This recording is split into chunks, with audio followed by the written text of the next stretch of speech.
never did none of y'all none. Big Ratchet gon' push them buttons. Pipe up, pipe up. Keep talking, you gon' get piped up. Yo, bitch tryna get piped up. Snotty nose, he gon' get wiped up. Pipe up, pipe up. I'm talking about all these niggas. I'm calling out all these niggas. Ain't no Debo, don't stall these niggas. Pipe up, pipe up. Pipe down when you call my phone. Don't hit me up about no bitch. Gave her dick, now she won't get gone. Pipe up, pipe up. Who the fuck want war with a demon? You ain't got enough money, my nigga. Treat this shit like cars I'm leasing. Pipe up, pipe up. Do it look like I'm worried about a threat? When I'm strapped like COD. And you know I got them all on deck. Pipe up, pipe up. Big money when I push that button. Damn right, y'all mad at me. Big Ratchet gon' push them buttons. Pipe up, pipe up. Now y'all really just need to pipe down. If this what you really want, my nigga, I can make one call right now. Pipe up, pipe up. Yo, bitch tryna hop on dick. And you know I left it wet, my nigga. Better go ahead and mop that shit. Pipe up, pipe up. Keep talking, you gon' get piped up. Yo, bitch tryna get piped up. Snotty nose, he gon' get wiped up. Pipe up, pipe up. These niggas ain't gon' do nothing. I ain't never did none of y'all nothing. Big Ratchet gon' push them buttons. Pipe up, pipe up. Keep talking, you gon' get piped up. Yo, bitch tryna get piped up. Snotty nose, he gon' get wiped up. Pipe up, pipe up. These niggas ain't gon' do nothing. I ain't never did none of y'all nothing. Big Ratchet gon' push them buttons. Pipe up, pipe up. Keep talking, you gon' get piped up. Yo, bitch tryna get piped up. Snotty nose, he gon' get wiped up. Pipe up, pipe up. These niggas ain't gon' do nothing. I ain't never did none of y'all nothing. Big Ratchet gon' push them buttons. Pipe up, pipe up. Keep talking, you gon' get piped up. Yo, bitch tryna get piped up. Snotty nose, he gon' get wiped up. Pipe up, pipe up. These niggas ain't gon' do nothing. I ain't never did none of y'all nothing. Big Ratchet gon' push them buttons. Pipe up, pipe up. Keep talking, you gon' get piped up. Yo, bitch tryna get piped up. Snotty nose, he gon' get wiped up. Pipe up, pipe up.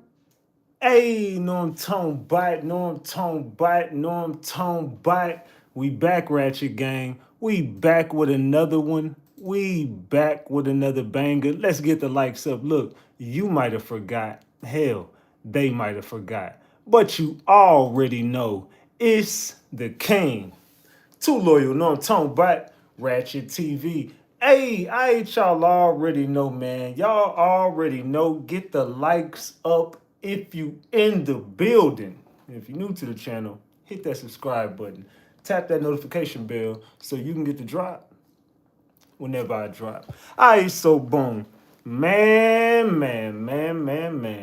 We gotta talk, Ratchet Gang. We gotta chop it up. Look, tonight we got to talk about, well, we got several different topics. We got a Duchess Dior Frenchman little update, kind of recap on that update on that case, as well as we're going to get into more of the Tyler Perry situation. We definitely chopped it all the way up about what Tyler Perry had going on the scenes, behind the scenes, all around the damn scenes. We also got to chop it up about Fat Joe. They said that boy Fat Joe, he possibly trying to duck a RICO right now. He been real quiet, and he might be possibly trying to duck a RICO. Because if you don't remember, this is exactly the same way all Diddy problems became a problem. This is the same thing they did to Diddy. This is semi, not really, but kind of along the lines of the R. Kelly situation. Who else we got to get into today? R. Kelly said they trying to get rid of him. They saying they're trying to free Kels. Kels saying they finna off him up in jail. And that is kind of true, allegedly. And everything I say is alleged, and it's all under the Fair Use Act. And you can see the Fair Use disclaimer in the description of this video and in the description of all my videos. This is just for entertainment and educational purposes only. This is just to educate my people on what we've been covering over here. Like I said, it's all under the Fair Use Act. And you can see the Fair Use disclaimer in the description of this video. And everything I say is alleged. Allegedly. All right, y'all, get the likes up, man. I need everybody in the screen, everybody on the stream to double tap their screen. Know what I'm saying? I need everybody on the stream to double tap their screen. Please get the likes up if you wouldn't mind. We only got 146 likes. We got no donations on the screen and no new members. So if anything, just double tap that screen. That's all you got to do to get the likes up. Don't be lazy. Just double tap the screen. Just pop, pop, pop, pop. You know what I'm saying? Twice. It ain't gonna hurt you. All right, but anyway, we gotta chop it up about all of this tonight. Hold on, what the hell? Somebody sitting there and says, bro, I remember a long time ago, he was helping people fix their credit. Oh man, look, I'm live, bro. Hold on. I'm live, man. I don't know what you talking about. You text me a whole lot of stuff. Hold on, let me tell you, I'm live. Just hit me up after my live. I don't know what you got going on, but hit me up after my live, man. Yeah, I'm live right now, man. Y'all gotta start checking YouTube before y'all, you know what I'm saying? You start sending me a whole bunch of crazy stuff. Be like, hey, is Ratchet live right now? I wonder. Let me go on YouTube real quick and see Ratchet live. That's what y'all should do throughout the day. You never know when I'm gonna pop out. I don't have a set schedule, you know what I'm saying, for when I go live. But before I start off this show, I do want to say this live right here is sponsored by myculpability.com.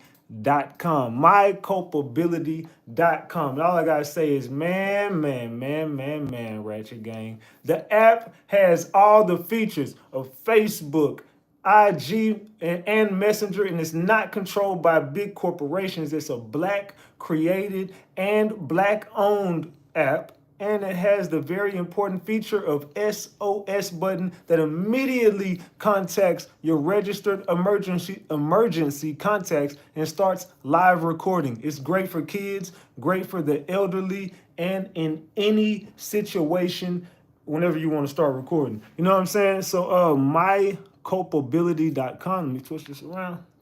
Hold on, let me switch this around for y'all. Myculpability.com. Like I said, the Culpability app brings you public safety and security to your hands. Culpability app users can instantly notify their predetermined emergency contacts and friend network in real time, providing direct access to video and or audio recordings during a police or citizen encounter or a situation that threatens public safety. You can create circles with friends, family, colleagues, etc. The My Culpability app is or you could just go to myculpability.com. You know what I'm saying? Salute to myculpability.com. That is the sponsor for today's episode. So y'all be sure to go check that out. You know what I'm saying? Y'all be sure to go check that out. And I'll drop that again at the end of the show. But there you go right there, myculpability.com. All right, so let's get back to what we got to talk to, man. Let's get back to what we got to talk about.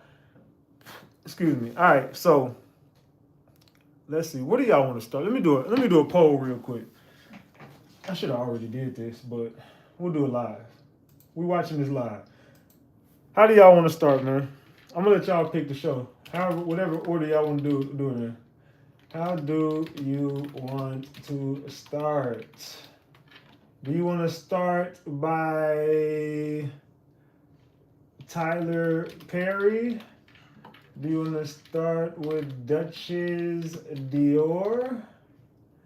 Do you want to start off with Fat Joe? Or do you want to start off with R. Kelly? How do y'all want to start this show? In what order? Let me know in the chat, man. How y'all want to start this show, man? Let me get out of this real quick. Let me get out of this. I know how I got it. I know how I got it set up. So it just depends on what y'all want, and I'm gonna have to figure it out. But I got it a certain way how I was gonna do it. And we're gonna see. This looks like everybody wants to start off with Duchess Dior. That's the Duchess Dior and Tyler Perry. And if I'm not mistaken, those are the first two that I got. I can't remember the order I got it in. I know for a fact I believe Duchess Dior is number one, if I'm not mistaken. But we'll see. We'll see how it plays out. We got 65 votes. I need everybody to vote on that poll in the chat. Come on, y'all. That's going to determine how we start this show off. Come on. Y'all coming in slow. Let's go. Y'all coming in slow. Let's go, man. Wake up. It's Saturday. Are y'all drinking? What y'all got going on, man? What's y'all situations? Y'all over there getting lit? What y'all over there? Y'all smoking? What y'all got going on? Because y'all a little loose. It's been a loose month. I ain't going to lie. The month of June has just been a slow month. It's just been real loose. I don't know what happened in June, but June has just been a weird month, bro. This has been like one of the weirdest Junes really the last month and a half, like the end, I would say like the middle towards the end of May and June have just been weird. Or is it just me?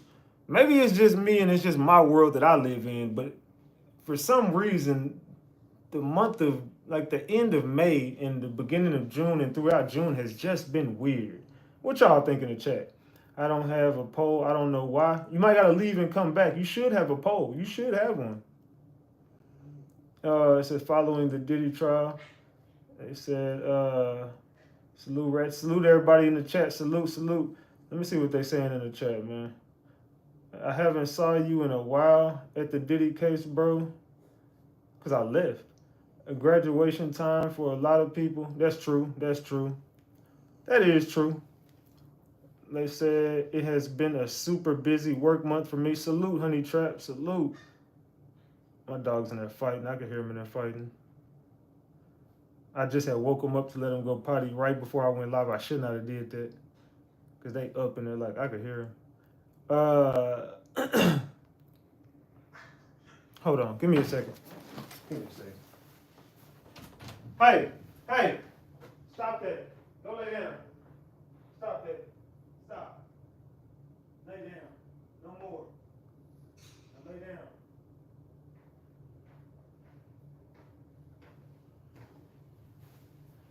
My bad. They in there fighting. Alright. Anyway, my bad, y'all. So anyway, let's continue. They said school is out. Yeah, that's true. A lot of people might be busy with their kids. Salute Jackie for being a member for 18 months. Y'all dropped them flowers for Jackie. Salute to Jackie. I appreciate you. All right, so let's go back to this poll real quick. Let's see. Let me go back to the poll. I asked y'all, how do y'all want to start? It looks like everybody wants to start off with Duchess Dior first. And real close together, within 2% of each other, is Fat Joe and Tyler Perry. And then R. Kelly ain't too far behind. So Duchess Dior is taking off. So it looks like that's how we're going to start. It looks like we're going to start with Duchess Dior. Now, I'm going to come back to it in a little bit, but it's looking like Fat Joe and Tyler Perry are fighting. They're pretty much neck and neck right now. So y'all vote on them polls in the chat. We finna get started. Duchess Dior and the Frenchman. So we'll start there. Now, y'all remember where we left off with this story, right? We've been covering this story from day one. I wouldn't say day one. We've been covering it for a pretty good portion of it, though. So when we get to this case, we start to see there was a name that was mentioned, the name Udi, however you say the damn name. But allegedly it's Obi, like Obi Toppin. It's like Obi. So the dude's name is Obi. Now, Obi's people have spoken. Have you guys gotten wind of Obi's people speaking out? Drop the gems if you've heard about Obi's cousin speaking out. Drop the eyeballs if you don't know what the hell I'm talking about. Drop the gems if you've seen or heard about Obi's cousin. Like, hey, look, let me talk to y'all and tell y'all what's really going on with Obi type shit. So we're going to see what's going on there. Looks like a lot of people have not seen that. Looks like a lot of people have not. So we're going to start there. That's pretty much how I had this show starting. But anyway, the chick just spoke out on Instagram. Check your Cash App, Ratchet. Let me go to my. I don't be getting notifications on my Cash App on this phone for some reason.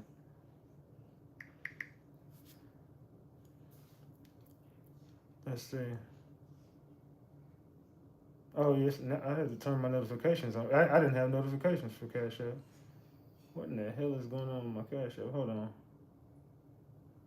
What the hell? My bad. Hold on, Jackie. Okay, there we go. Thank you for the 20-piece, Jackie. I appreciate you. Salute. I appreciate you for that 20-piece, Jackie. All right, I ain't have my notifications turned on. All right, so the cousin spoke out recently. We're going to get to what she had to say. We're going to get to a couple of other things with Obi. Allegedly, Obi is supposed to be one of his boys' best friends. He was cool with the dude. He went to school with the dude. He grew up with the dude, allegedly. This is what we was told at first. So, allegedly, this dude is unalived. They unalived this man. And allegedly, the Frenchman is the one who set this whole play up, right?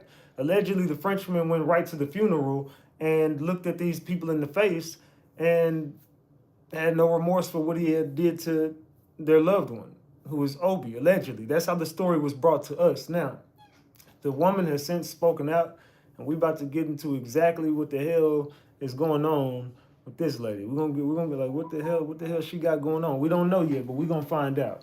We are about to find out. So let's get to these receipts. Let's get to these receipts. All right, hold on. Let's go. All right, here we go. So that leads us to here. Let me move this out the way. My bad, y'all. I'm trying to move this back. All right, there we go. All right, so we're going to start off right here. We are going to start off right here. Let's chop it up. So first of all, I just want to say this to my auntie because I know you're going to be very upset at me. But I had to say something. I know everybody in the family is asking me, let it go, let it go, let it go. And I tried. I really did. I know online y'all know them as Frenchman and Duchess. But to me, I know them as Shamarcus and Zaria. With that being said, I want to clear a few things up about my cousin. Because at the end of the day, it needs to be said. All I keep hearing online is Odie this, Odie this, Odie this, Odie this, Odie this. Let's clear something up. First of all, my cousin's name is not Odie. It's Obi. Okay? Let's start there. All right, so this lady again, she is coming in hot. She's coming in hot and she's coming in fuming. So we finna find out what's going on. She said it's not Odie, it's Obi. And this is allegedly her cousin. So let's get to what she's talking about, man. Let's go. Odie this, Odie this, Odie this, Odie this. Let's clear something up. First of all, my cousin's name is not Odie. It's Obi. Okay? Let's start there. Secondly, y'all paint this narrative as if it was some type of down low situation going on. And what I want to let y'all know is, first of all, Obi got bitches, okay? I'm going to just say that. He was not a part of the community. This is not no DL situation. I also want to say this because the narrative that's being painted is not right. First of all, my cousin is deceased, so rest in peace to him. But I want y'all to understand a few things about our family. We got some serious steppers over here. And when I say steppers, I'm not talking about the stuff y'all see on the internet where they posting up. No, I mean, we got them real gangsters that move in silence, okay? Hold on. Whoa. What the hell she got going on? What type of time is this lady on? What type of time is she on? My cousin is deceased. Ill situation. Was first of all, Obi got bitches, okay? What she got going on? I'm gonna just say that. He was not a part of the community. This is not no DL situation. I also want to say this because the narrative that's being painted is not right. First of all, my cousin is deceased, so rest in peace to him. But I want y'all to understand a few things about our family. We got some serious steppers over here. And when I say steppers, I'm not talking about the stuff y'all see on the internet where they posting up. No, I mean, we got them real gangsters that move in silence, okay?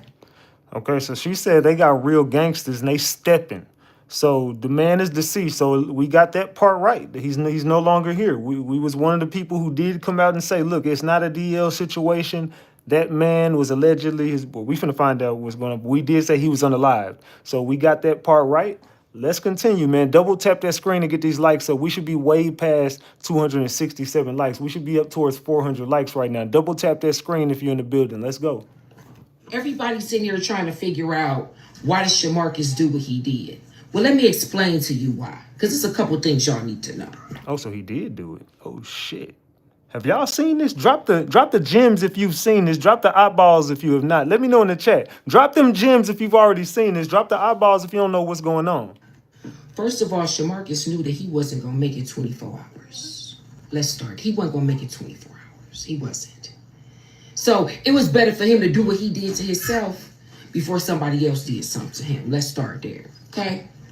Secondly, everybody's painting this picture as if he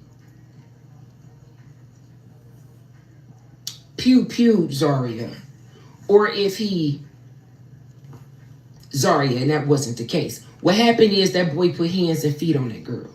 And this wasn't something new. He always put hands and feet on that girl. Okay? Head, shoulder, knees, and toes on that girl. Let's be honest. This time stuff went a little bit too far.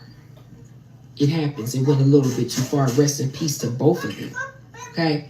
So she's saying it was not a shooting, it was not a, you know what I'm saying, type situation. She's saying that this was the dude just whooped her after they got off there live. He just put hands and feet on her and just went a little bit too far, well, a lot too far, and she passed away. And then I guess that's when he went on a run and did what he did to himself. So let's get back to it, man. Because it's never right to put your hands on a female. Let's start there.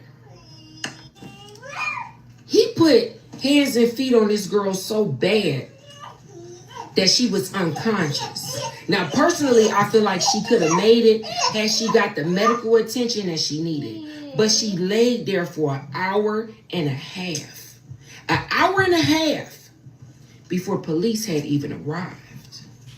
Make that make sense. Whoa, whoa, whoa. So that's new information. I ain't gonna lie. I did not know that information, that she could have made it, but he let her lay there for an hour and a half, because remember, one time he beat her for 3 hours. Let's keep it a buck. He even admitted, well, they saying it, his brother saying they stretching it, but the man out of his mouth, I'm gonna go off what the Frenchman said. The Frenchman said he beat that girl for 3 hours. And she even said it was for 3 hours. And I do believe he did that. I believe that man was a maniac. I believe that man couldn't keep his hands to himself. I don't give a damn what that girl did. That man couldn't keep his hands off that girl, and he was used to it. She was used to it, and he no longer gave a fuck. After she just took it for so long, now it's just the normal for them. So when people are looking at that situation saying this is normal, I do believe everybody. I believe nobody jumped in to help that girl, but I also believe that this was normal for both of these parties, and I believe everybody knew about it. Everybody was well aware of it. I believe everybody was well aware of it. My dog's in there fighting like a mug. So I'm finna rewind this for a little bit. I'm finna make my dogs lay down. Give me a second. Toes on that girl. Let's be honest. This time stuff went a little bit too far. It happens. It went a little bit too far. Rest in peace to both of them. Okay? Because it's never right to put your hands on a female. Let's start there. He put hands and feet on this girl so bad that she was unconscious. Now, personally, I feel like she could have made it had she got the medical attention that she needed. But she laid there for an hour and a half. An hour and a half before police had even arrived. Make that make sense. If he really cared about her, you know what he would have did? He'd have picked up the phone and called the ambulance. But he didn't. He didn't. Because he already knew he had fucked up. He had fucked up really bad. Everybody like, well, y'all talking about, she said Odie's name, and basically that would, who the fuck is Odie? It's Obi. But see, the problem was our family started to pay attention, like, because the situation that happened with Obi was fucked up. And we knew it was some foul play. We been knowing it was some foul play. We just been trying to figure out what players was on the chessboard. You feel me? And look, this makes sense. We was right. So he did set Obi up. He did set Obi up, and he got Obi unalived. And this family was some real steppers, and I believe he knew it. So once this secret got out, he was dead. He knew it. I said this on my last live. I said this dude knew that his life was over. It was done. Once this secret got out, it was a wrap. He knew on the streets he was as good as dead. So once this information got out on live on the internet, and they was in the chat, he done already seen them names in the chat. So he already know they all watching. Everybody was watching this shit.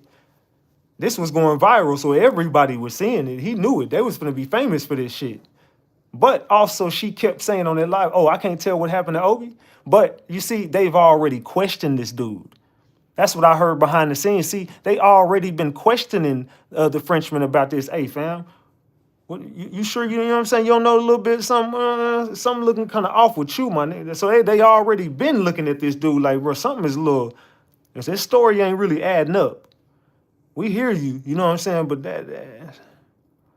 and we want to believe you because we love you, but nah, they really didn't want to believe this dude did them like that. But they already knew something was going on. They were trying to figure out which one it was. It was a couple different people. So what really played out and who did what? We know that he was a part of the setup, and he was the reason why the man wasn't here no more. Whether he unalived the man or not, it was on his hands, and she knew that information, and that information was going to get him unalived. He was already wanted by the police. He was already going back to jail. His life was done, bro. He knew it. His life was over, but he was gonna take her with him. That's the thing. His life was done, and he was gonna make sure he took her with him. Let's continue. That's what we was trying to figure out. And my auntie been saying she felt like Shamarcus was on some bullshit, or you feel me? Fucked up. And we knew it was some foul play. We been knowing it was some foul play. We just been trying to figure out what players was on the chessboard. You feel me? That's what we was trying to figure out. And my auntie been saying she felt like Shamarcus was on some bullshit. Now let's be real. Shamarcus and Obi been friends for a minute. Best friends. Thick as thieves. I was right about everything. I was right about it all. I told y'all that was his best friend. That was his road dog. They was like family. So it looks like we was 100% on with this story, and exactly what we said happened. Boy, it's a cold game, ain't it? Obi go get money, he brings Shamarcus. Shamarcus ain't have to worry about no bread when my cousin was alive. Best friends, thickest. And my auntie been saying she felt like Shamarcus was on some bullshit. Now let's be real. Shamarcus and Obi been friends for a minute. Best friends, thick as thieves. Obi go get money, he brings Shamarcus. Shamarcus ain't have to worry about no bread when my cousin was alive. Because when Obi rode, he brought Shamarcus. If he got paid, he brought Shamarcus and broke him off. But see, the problem is when you out here getting money, because my cousin wasn't no weak dude. When I tell you he was out here getting that bread, he was getting that bread. Okay, and it might have not have been legally, but he was getting that bread. Okay, so we know what he was doing, but he was allegedly doing it so much that this dude was on some, so he was a boss type shit. This dude had money. So could it be some envy in there? This supposed to be your partner, man. This your best friend, your road dog. If you going to make a play, you making sure your partner eating too. Your partner, he don't got to worry about nothing as long as he got you, because everybody know you got this your boy, this your dog. He watched you come up and you taking care of your partner now. It's a cold game, man. Let's get these likes up. Double tap that screen. We should be way past 300 likes, man. Let's go.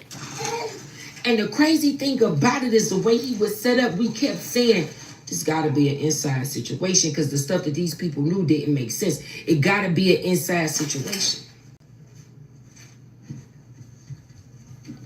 He knew this whole motherfucking time that he was a snake ass dude. He knew this. He knew if it ever came out that he was involved in that situation with my cousin Obi, that he was going to have to give his ass to God. You understand that? What I tell you, they was going to unalive him. As soon as they figured it, because they already told him, hey, fam, if we find out that's you, look, bro, we're going to give you the benefit of the doubt because you family. But if we ever find out you had something to do with that shit, fam, we're going to, you know what I'm saying, type shit. They already told this dude, hey, fam, if it ever come out, if we ever get proof that you line that shit up, nigga, you dead out here, bro. And that's exactly what they told him. And he knew it. So when she was playing with him like that, he told her, hey, you got to go. Like, I've already warned you. If this secret can't get out, can't nobody know about this shit. That goes to my grave. If that information gets out, I'm gone. I know it. They know it. I know it. Everybody know it. If that ever comes out, if you ever let that out your mouth, I'm cooked. Whether that be to the police or whether that be to them. If you ever say that out your mouth, you know what type of time I'm on. I believe he's told her that before. I believe that this ain't the first time that Obi's name has came up, and I believe that he done told that girl, if you keep playing with me about that, I'm going to, you know what I'm saying, type shit. He done already told that girl. Not that it makes it right. I'm just saying I believe that this situation However she got knowledge of this situation, it was told to her that this goes to my grave. You let that out, you gotta go. Period. He knew this. He knew this. He knew this. Obi. Ooh. He knew this. Salute Paul for that membership. He knew if it ever came out that he was involved in that situation with my cousin Obi, that he was going to have to give his ass to God. You understand that? Period. He knew this. He knew this. He knew this. So while he was up here pillow talking to Zaria, he ain't realized this whole time you been putting hands and feet on that girl. See, she called the wrong people. What she should have did is called my family and told us the real, but she was so afraid to say something. Because she knew. That's crazy. She's saying, look, had she called us, we would have just got rid of that nigga for her. She could still be alive if she would have just called us instead of doing that goofy shit on the internet. If she would have just been quiet and just called our family, she wouldn't have had nothing to worry about. She would still be here today. Up here, pillow talking to Zaria. He ain't realized this whole time you been putting hands and feet on that girl. See, she called the wrong people. What she should have did is called my family and told us the real, but she was so afraid to say something. Because she knew if she said something, it was gonna go the way it was gonna go. This boy put hands and feet on this girl for everything she did that he felt or deemed that was unacceptable. But he couldn't do that shit with my cousin around. Obi didn't play that putting your hands on female, he didn't play none of that. He didn't play none of that. He didn't play none of that. And see, the more I think back, it's starting to make sense.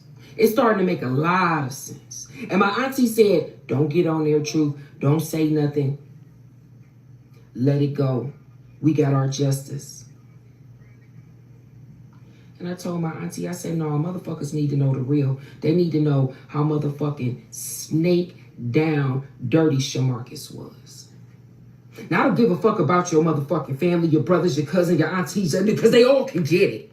Oh, shit. She's saying, look, we'll wipe the rest of y'all out if y'all want to play.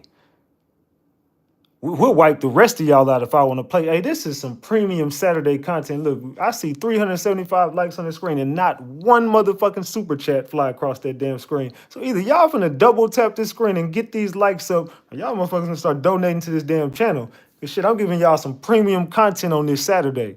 Double tap that screen and get these likes up, man. I'm talking about not a dollar on this. Man, y'all better put some respect on Big Ratchet name. Let's go. She said they whole family can get it.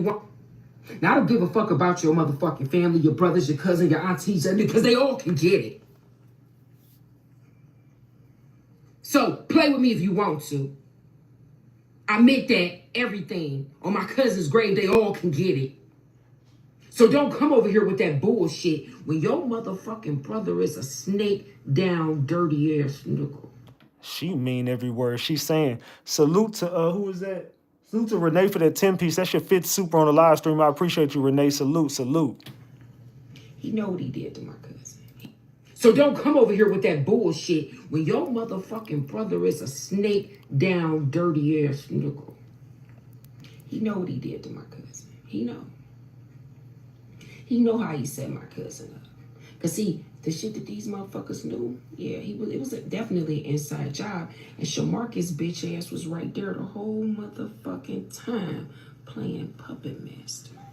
So he set it up. I don't believe, so I was right about that too. He set the whole play up.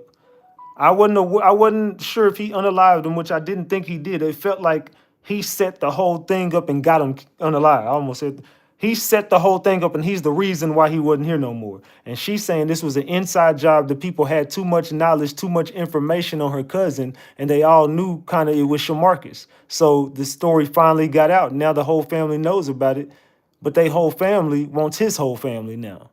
They want blood. They not playing. That everything on my cousin's grave, they all can get it. So don't come over here with that bullshit when your motherfucking brother is a snake down dirty ass nickel. And salute Jay Stay Fresh for that 10-piece. Thank you.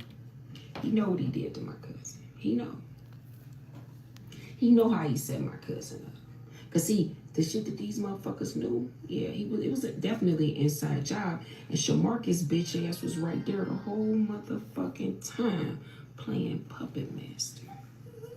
You had the audacity to show up at my cousin's motherfucking funeral.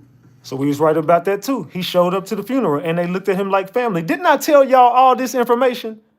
Didn't I tell y'all the whole play while everybody was lying, saying, nah, man, this is a DL situation. That was his jail lover. I was the first one to shoot that damn rumor down. Nah, bro, that ain't the truth. What happened was it was a dude who was his best friend, his brother. You know what I'm saying? They came up together, whoop-de-whoop-de-woo. He set his own man up to get unalived. I told y'all that.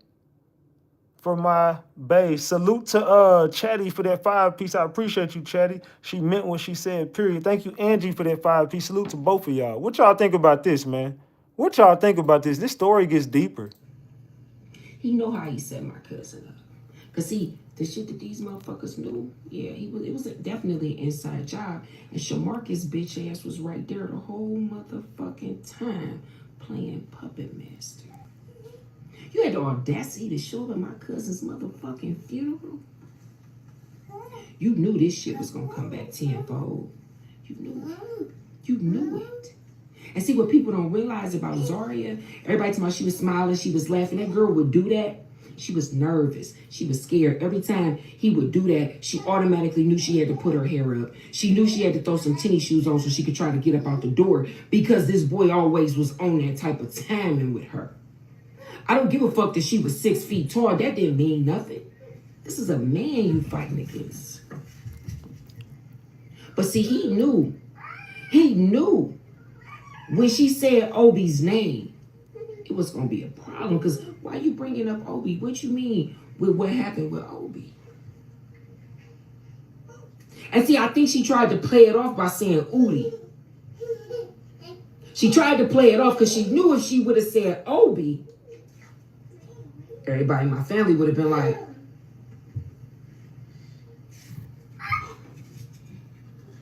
ain't no motherfucking Udi. It's Obi. And see, God got a funny way of serving revenge cold, bro. It was better that he did it to himself. It was better. It was better. Because it was going to happen regardless. You can't go around and do that type of shit to people and think you safe on these streets. As I told y'all, he wasn't safe on the streets no more. Those were my exact words. He knew it was no longer safe for him on the streets, putting respect on Ratchet and the gang names. Salute to Relevant Love for that 10-piece. Salute, salute, salute. We got $40 on this screen. $40? Hey, we 60 away from a honey bun. Let's go, gang. So she said, look, he wasn't safe on these streets no more. And why the fuck is she mentioning Odie? But she did. It does seem like she knew the next time. Oh, what's his name? Odie? It seemed like she was playing on the dude's name, and then he said it out his mouth. If y'all go back and listen to it, he said, what about Obi? He said the real name. She goes, let's talk about Udi. What about Udi?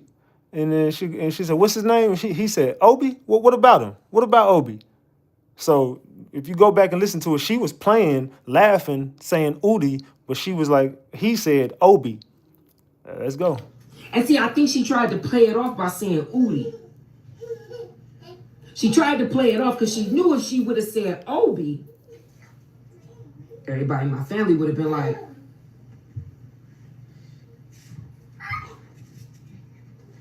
ain't no motherfucking Udi. It's Obi. And see, God got a funny way of serving revenge cold, bro. It was better that he did it to himself. It was better. It was better. Because it was going to happen regardless. You can't go around and do that type of shit to people and think you safe on these streets. Family got some serious cold gangsters. I mean, like I said, moving silence type gangsters. Anybody going to call you on the phone? Anybody going to threaten you on the internet? We don't do that. This old school shit right here. He knew he had what? Not too many options. Because see, if he would have went to jail and got locked up, he was going to get it. he'd have been on these streets, he was gonna motherfucking get it. So she's saying he was a dead man, whether he was on the streets or in jail. It don't matter how it would have went. He was gone. So no matter they was gonna get him got in jail or they was gonna get him on the streets, one way or another, he wasn't making it out of this. This old school shit right here. He knew he had what? What? Not too many options. Cause see, if he would have went to jail and got locked up, he was gonna get it. If he'd have been on these streets, he was gonna motherfucking get it. That's why that boy did what he did. That's why he did what he did. Cause see, he ain't immune to going to jail. He done did that plenty of times, been locked up plenty of times. Then put shoulders, feet, and toes on this girl plenty of times. Sad thing is he wanted to make sure she didn't survive. That's why he never called the ambulance. That's why he never called the police. Sorry about that, my baby girl came here. But I'm going to just say this like this to my family. I apologize if I offended anybody, but I had to speak up and say something because we're not going to play this game like it was a DL situation. No, this was a snake-ass nigga situation. That's what it was. And he knew that he had to do what he had to do before something was done to him. Man. What do y'all think about that? He knew this was it. Obi's name got said on the live. The family caught wind of it. They was in the comment section, and whether he seen them in the comment section or not, he already knew that this was gonna get out. Because once she said that name on that live, all they people was watching it anyway. So once that name Obi came out, everybody was like, "Wait, what about oh, we already thought this anyway. So you must got some knowledge of." So let's go holler at this nigga. What is she talking about? Because they was gonna get right in front of both of them. Both of y'all better tell us or both of y'all gone. So it was done for them regardless. So when she said that name, that was as good as signing the death certificate herself, because he was not going to let her make it out, because he knew that whether he got locked up for what he was about to do to her or they caught up to him first, it didn't matter. He was gonna get the same results. So he did it to her and did it to himself because he already knew I'm gone. This is it for me. I think he knew it. This is it. He did it to her. He never called the police. He never called the ambulance. He waited an hour and a half before anything. They wasn't even out there for a whole nother hour and a half. So she laid on that ground unconscious for an hour and a half while he's trying to escape to another female house, and then that bitch want to talk about, oh, he was on his way to me. Girl, if you don't sit your goofy looking ass down, you got a whole girl unalive at the hands of that man, and you want to sit here and talk about he was coming to you. You should be thankful that nigga didn't make it to you. With your goofy ass.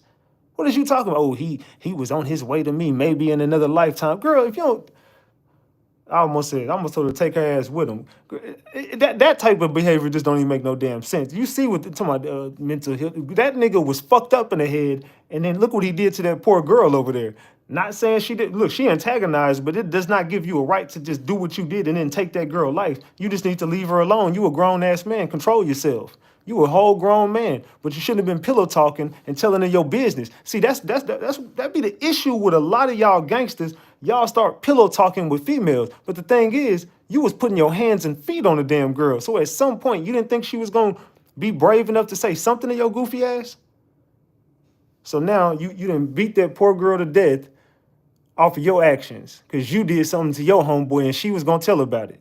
She should have told them. I wish she would have just told his family, like she said. I wish she would have just told that damn family and got her goofy ass and got his goofy ass up out the way. She should have just told his family. Let's continue, man. All right, y'all. It is 4:08 in the morning. I am still up. My sister sent me down a rabbit hole. Now, we all been talking about this, the Frenchman and Duchess Dior case. It's been going on for days now. Okay, but she sent the cousin of the boy who Duchess Dior name brought up. Now, we thought she was saying Odie. That's not his name. His name is Obi. Now, the cousin was saying that they was suspicious of thinking that the Frenchman may have had something to do with it. I don't know. But y'all got to go listen to that story time, okay? Where she telling what they thought, and y'all just got to see it. This is her page right here. Go listen to her tell y'all the story. So I'm thinking, I had already said that when she said that open name, he said, if you do, you gon' DIE. I said, that's it. That probably sealed the deal. Even if he couldn't change his mind because she had already put out there. His name is Obi, OBI. Okay, this is her page. Go listen to her tell the story. This is one of the most interesting stories I ever seen in my life. Now, and the Frenchman got more than one page. Did y'all know that? Because I had to go back. I was like, So I found more than one page. I found the ex-wife. I guess she was the ex-wife. I found the son of the ex-wife. I just went down the rabbit hole. But y'all gotta go listen to the cuz. I don't want to comment on it because I don't know what went on and all that. I seen the live and all that. But I just felt like that when she said that kind of sealed the deal. That's my opinion. That's my opinion. But go listen to the cousin. She gonna tell y'all that his name is OB. And that they felt like he may have had something to do with it. And had he not did what he did, after old girl said that, it would have been done. All right? Y'all go look at that. I'm gonna go to bed for real now, y'all. Bye. All right, before I go, I had to tell y'all this. Now, I watched the live. How did I miss him saying that when he was in jail, she was the correction officer? How did I miss that? So I guess when he got out, they got together. But she was a CO, which is a correction officer, and he was in jail. And that's how he met her. Because he said he was taking care of her from jail.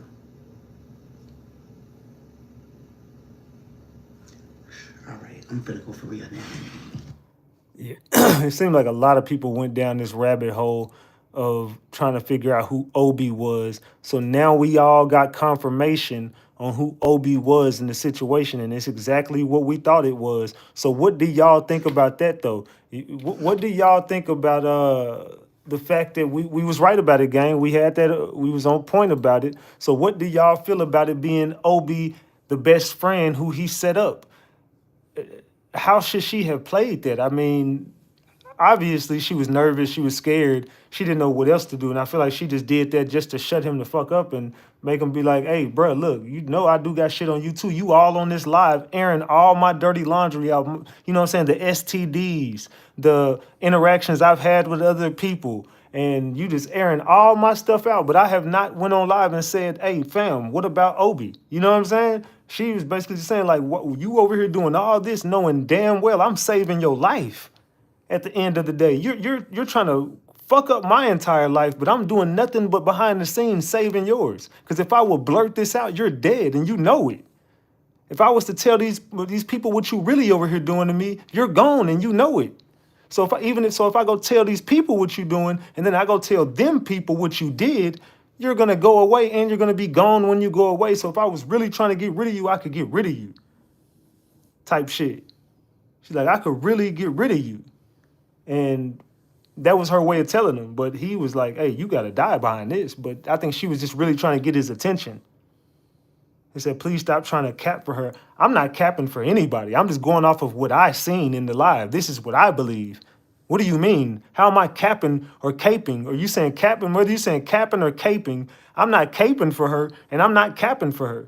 I believe she was wrong in several ways, but she never deserved what the fuck happened to her. How is this me caping for her because she had some information on this man? And if this information was to get out, if she was to go behind the scenes and hit up old girl and be like, hey, I know what happened to your cousin. I got the real information. Look, whoop-de-whoop-de-whoop. And then schedule it behind the scenes. She could have set that man up. What do you mean? How am I lying about that? She could have easily set him up if she wanted to. If she was trying to set her man up and get him out of here, she could have done so by hitting up these people behind the scenes. Said she didn't deserve to die. Facts. So what do you mean I'm up here caping for her? Yeah, she should be alive right now. She should have played it a different way and he wouldn't be here no more and she'd still be here. Fuck is you talking about? I'm not being biased. Yeah, it's a Ratchet, you the non-biased, but yeah, this ain't got, my emotions not into this shit. I'm just being real. You was pillow talking with her and you fucked up. You shouldn't have pillow talked with her. It was none of her business what you did. You know what I'm saying? You got some good coochie. Ooh, guess what I did? You know what I'm saying? You know, I set Obi up.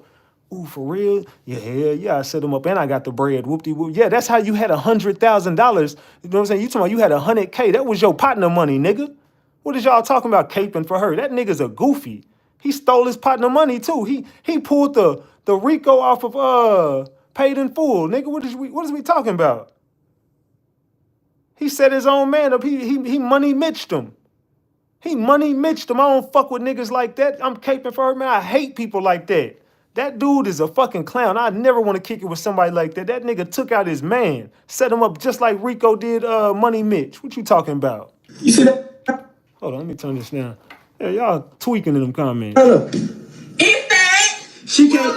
She can't keep it between her legs, but this. Hold on, I'm about to tell y'all the story. Hold on. Yeah, tell me. They put my shoes on. Can you try to whip my ass up this one? Hold on, let me go. They put my shoe on. No. Shit, no, you love sneaker fit. So y'all, for one, let me clear the story because he told a lie from the beginning.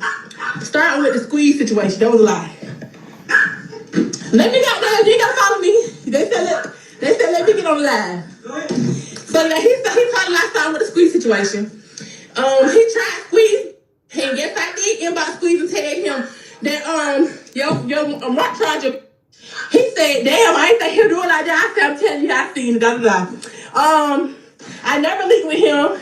Even when he said, even when he told me, you got a friend, y'all pull up, I never linked with him because I never wanted him. I never was trying him for real. I just wanted to tell him about Mark. I ain't know he was pussy. I ain't from Dutchess. Like he just said, I ain't from Dutchess. So I ain't know he was. I'm thinking, baby, he got them beat Mark ass to get some straightening.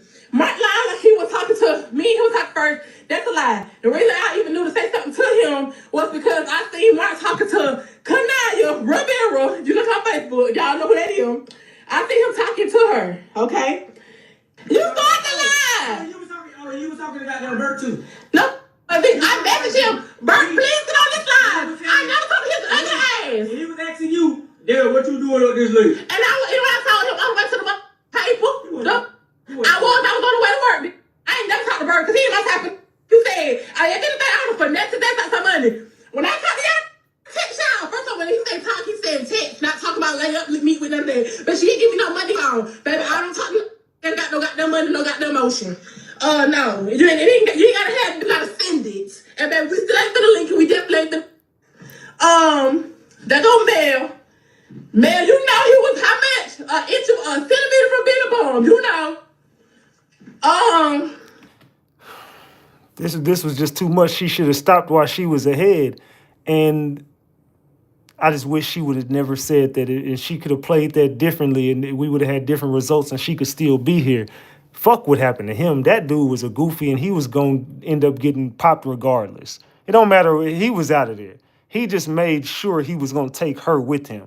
That's the fucked up part about it. You know your life is over, but you want to drag her in it with you. You know what I'm saying? You want to take her with you. That's how you loved her to death on some goofy shit.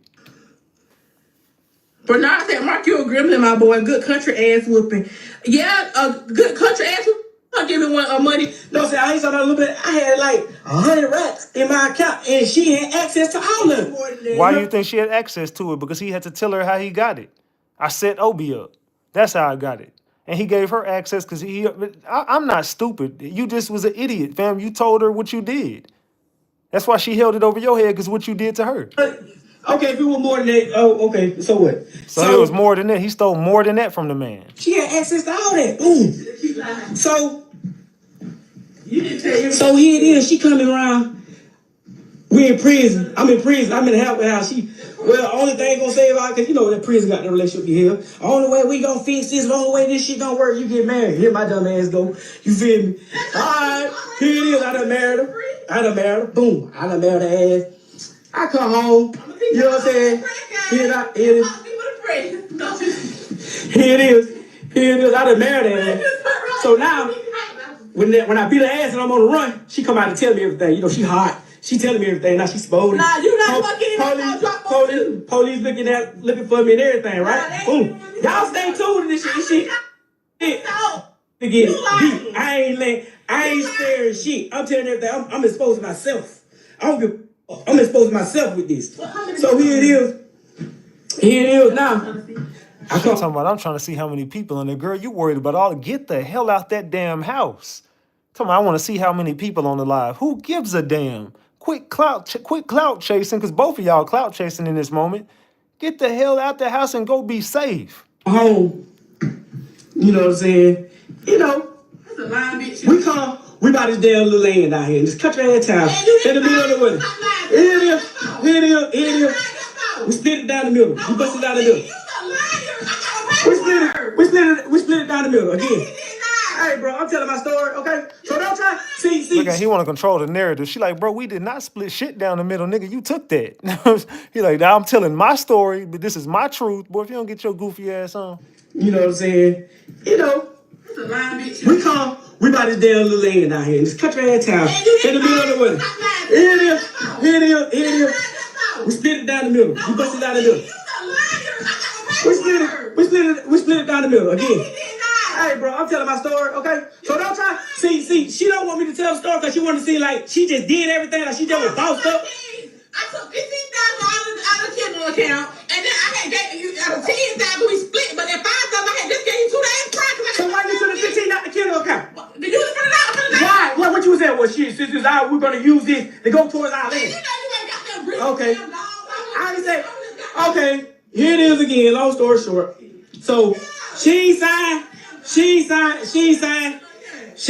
what you open the Kindle for? What you Okay. So here it is. Here it is, my homeboy Sauce on here. He know he heard the chain go. He see the chain gang call. Long story short. Hey, so if all that you trying to do is throw out there to try to throw me off, I'm gonna tell it. You gonna call court? That's your sister. She don't lie for you. Again, so long story short, when I came home, we signed out on the trailer, but I didn't have no income. I'm in the house. So of course her name's gonna go on the property. You know what I'm saying? But they told her my name can go on the land. You feel me? My name can go on the land, but they had already ran the damn finances with her income. Okay, cool. I'm really thinking we locked in. You feel me? I done damn did so much. I think we so locked in, and you know what I'm saying? Okay, cool. Which I know better. I know y'all saying that's a dummy. Yeah, I knew better. So cool. I'm thinking, hell, we married. Shit, hell, I ain't got damn. I can't lose. So now, boom. Here it is now. I around and sign my life away on the damn dollar line, thinking, okay, this is our shit. Okay. So this we got there, put the shit like, oh, this how. Now remind you now, everything ain't like that when I'm paying bill, doing everything I'm supposed to do. But now that I don't know what she got going on or whatever, but really got me up. You know what I'm saying? She really got me up to the point where I ain't losing shit. I mean, the same game she running on me, she did the same shit with her other baby there. And she had me so spent that I'm thinking that some real boo. He did this. He doing all this. Man. These people should have left each other the fuck alone, man. I'm talking about that was just way too damn toxic. It was just way too toxic. And like I said, she was holding secrets for this man. She was holding secrets that was gonna get him knocked off. She knew it. Everybody knew it. You know what I'm saying? Let's keep it a buck. She knew it. They knew it. And her saying that on that live is what ultimately, that's why she met her demise. It was because of Obi. And now that we've actually got the story behind Obi, we was right all along, Ratchet Gang. That man was somebody near and dear to him. And it was just unfortunate that he did it to his best friend. But my thing is, girl, you already know what the man did to his best friend, his brother. And you're still there? Get the fuck away from him. That man, if he did that to his best friend, his brother, the person who came up and held his hand the whole way was still supporting that man, even though he was a bum. He had a broke-ass homeboy, and he took off, and he still was taking care of his man. And he did that to him? Girl, get the fuck away from that man. Anybody who moving like that can't be near me. You the type of person who would stab your best friend in the back? I don't trust you. Keep it a buck. So the Frenchman and Duchess Dior situation, I really been doing some digging, and I found out that during the live, Obi's family was watching the live. So because she was trying to save him from what was coming, she said Odie to throw it off. But she didn't have to do that because the family was already on to him. They already knew that he did that to his best friend. And what he did was set his best friend up to get robbed and pew-pewed, okay? And the family had been on to him since the funeral because they found out that it was more to the story. Basically, the people that did the crime knew too much. So they knew that it was an inside job. Exactly. That part right there. What happened to him? Only way it would have happened. Basically, the information given to them of what they found out during their little investigation. The people who did it had access to shit they did only somebody with him every day type shit. This could only and this list was real narrow. This narrows down the list a lot. Like, hold on, wait, how the fuck they know about that? Like that's only like 2 or 3 people. It ain't nobody in this room, but even then, you still looking at your people like, what the fuck y'all got going on? What the fuck? Somebody not telling me something? Because this is an inside job. Somebody got him close to him, and it could only be that nigga. Everybody's like, it's either family or that nigga, and that's family. So let's keep it a buck. He was out of there. He fucked his own people over. His friend up to get robbed and pew-pewed, okay?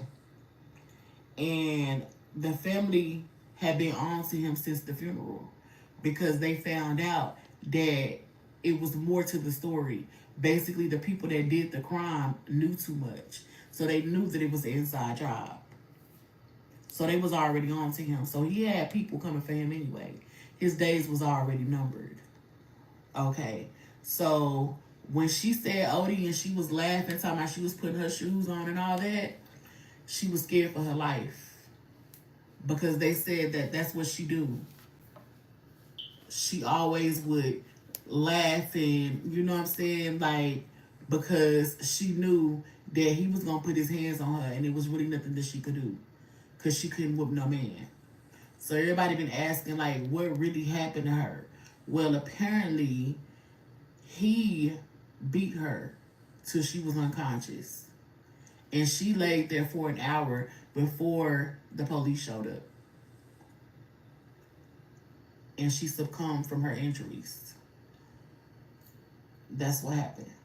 And he ended up leaving the scene of the crime and he went somewhere and pew-pewed himself. Because he knew that they was coming for him after their lives. That was just confirmation to the family of what they already knew. They knew he was a snake in the grass. They knew what type of man he was. And I understand his family got up here. They placed the blame on him and her because they said that's what they did. They were in a DV toxic relationship at the end of the day. But it still don't justify the fact that he set his friend up to get robbed and killed. So his days was already shortened. It's just a crazy situation that a woman had to lose her life behind the secrets that he told her. And I just hate that for the children. But that's the update that I wanted to give y'all about that. Let me tell y'all something about TikTok. They gonna put them bonnets on. Every girl over there got a bonnet. Well, I ain't tripping off her bonnet because this is one of the better bonnets that we've seen. She got creative with her bonnet at least, you know what I'm saying? So salute to her. I ain't tripping off her bonnet, but I'm gonna tell you something about TikTok. They gonna throw them a bonnet on.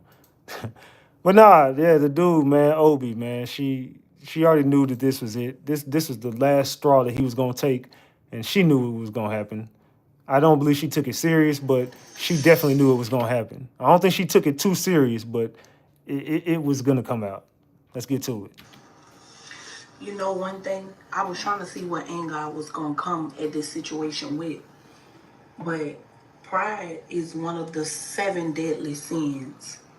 And then as I sit here and I look down in these messages, you know what I'm saying? Some people just be on autopilot and be having conversations with people, but really don't want to take the advice from what people say. Because this person right here say, what I told you. Duchess Dior come back and say, I know, but this MFer done got on the dumb shit. So if I die, somebody need to know. Appreciate y'all. So coming from a medical perspective and a psychological perspective, when people are in certain situations, they know way more than you know, especially about the person. We just on the outside looking in. She knew she was gonna die.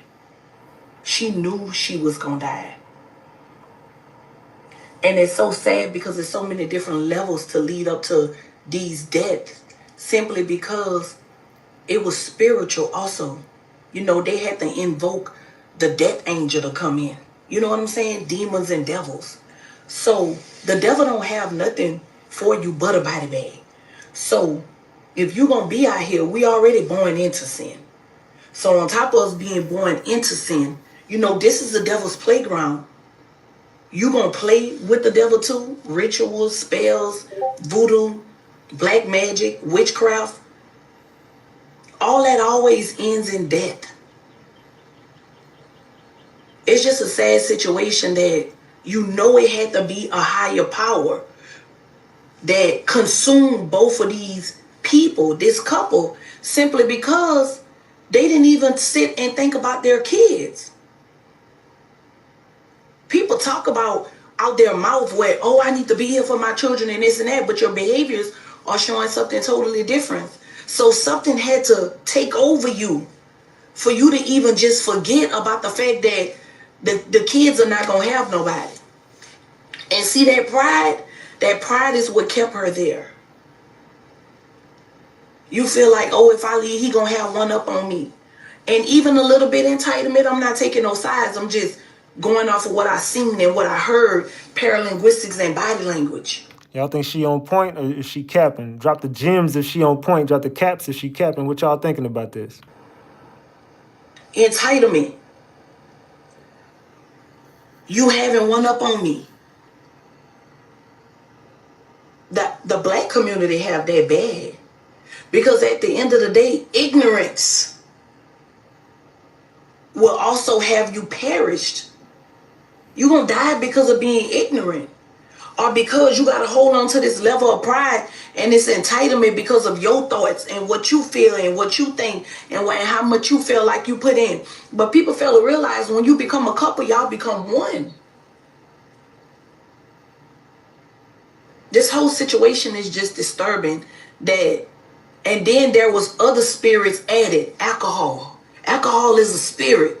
So on top of the fact that you in a trance because you got roots on you, so you're not even controlling your own mind, your own body, somebody else controlling you because you gave them permission, because you believed in it.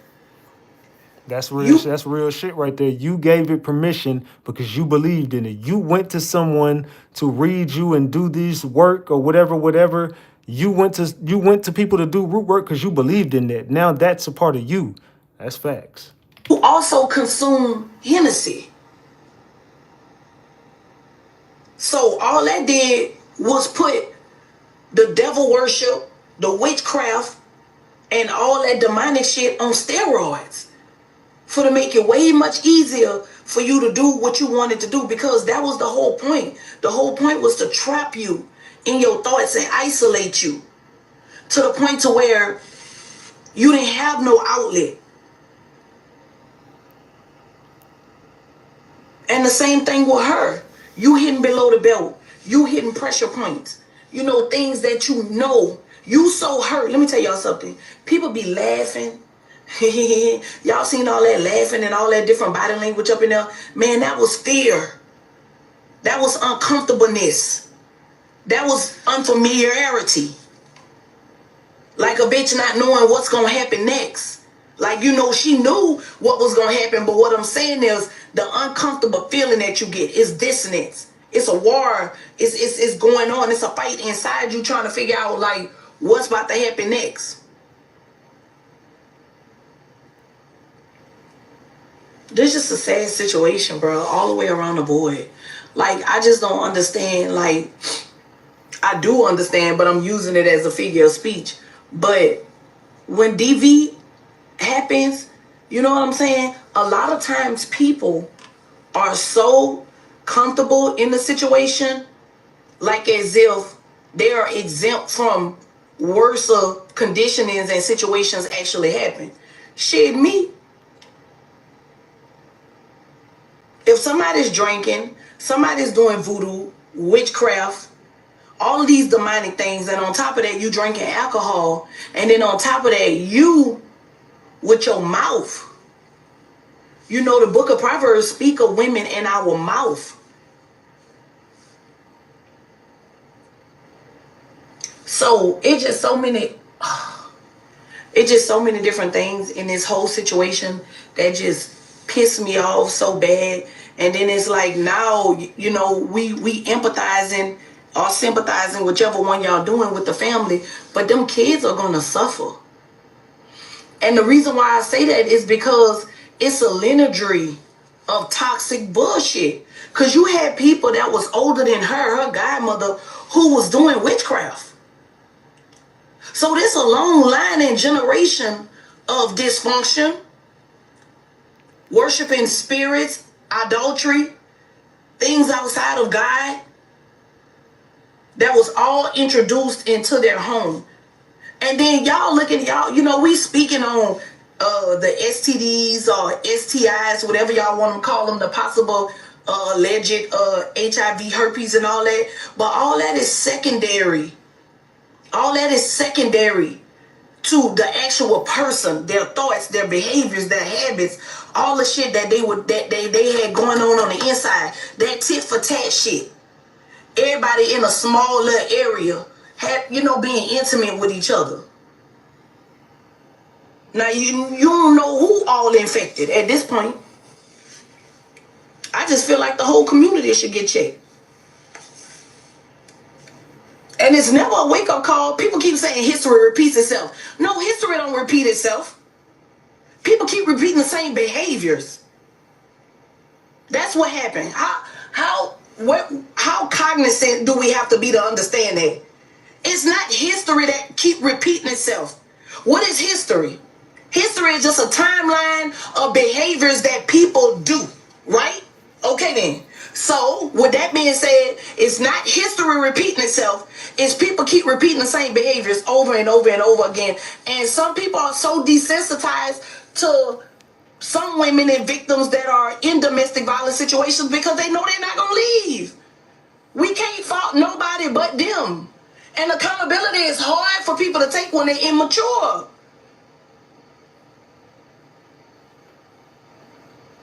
She knew she was going to die.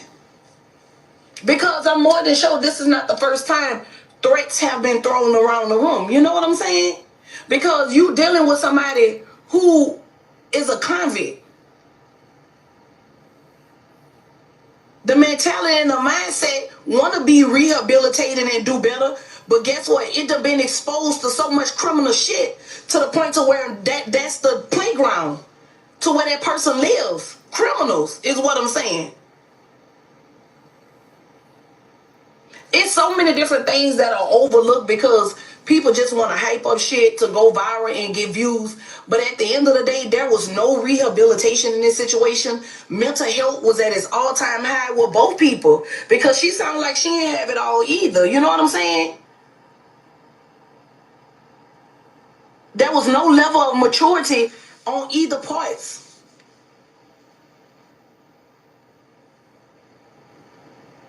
It's just a sad situation. That's all I can say.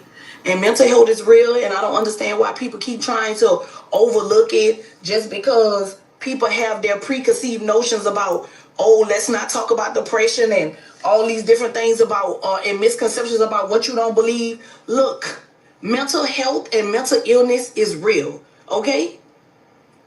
There are over almost 40-something% of people that are walking around undiagnosed, and I believe those two were. So she's saying there was possibly mental illness on both parts. Do y'all agree with that? Chat, do y'all agree that there could have been mental illness on both parts of the spectrum when you're talking about him and her? What do y'all think about that? What do y'all think about that? Man. I believe that. I do believe that both of them, it wasn't all there. You know what I'm saying? I do believe I believe it was on both sides. I think he definitely had issues. I think that they both had their own set of them. I don't know what caused it. Not here for that. I'm not even trying to make fun of the situation. I'm just being honest. I do believe both of them were, suffering from some sort of mental illness. I think that both of them needed, help in two totally different ways. He needed help for his abusive behavior and all of the fucked up things he had going on with him. She was traumatized and she needed help. And I just think at a point she got used to it, but I do believe they both were not all there.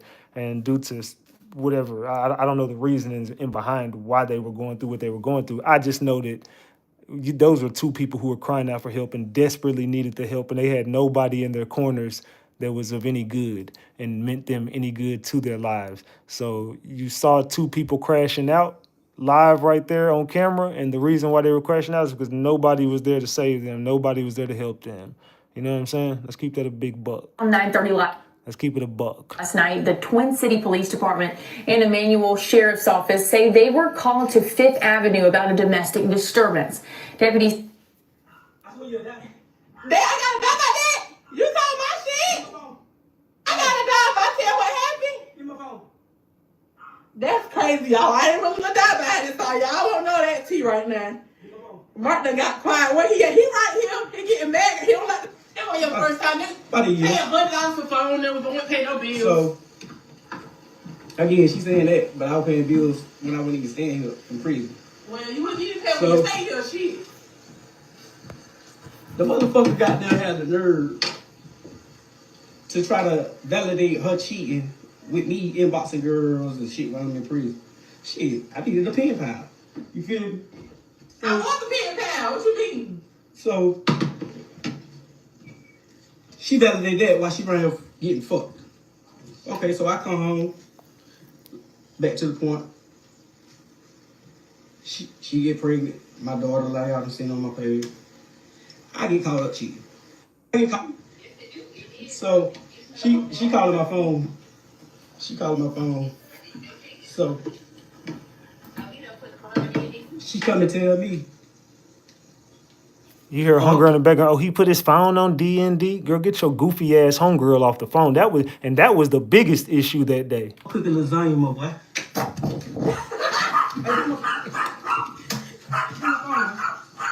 So, And you see that right there? See, she playing it. I'm cooking lasagna, my boy.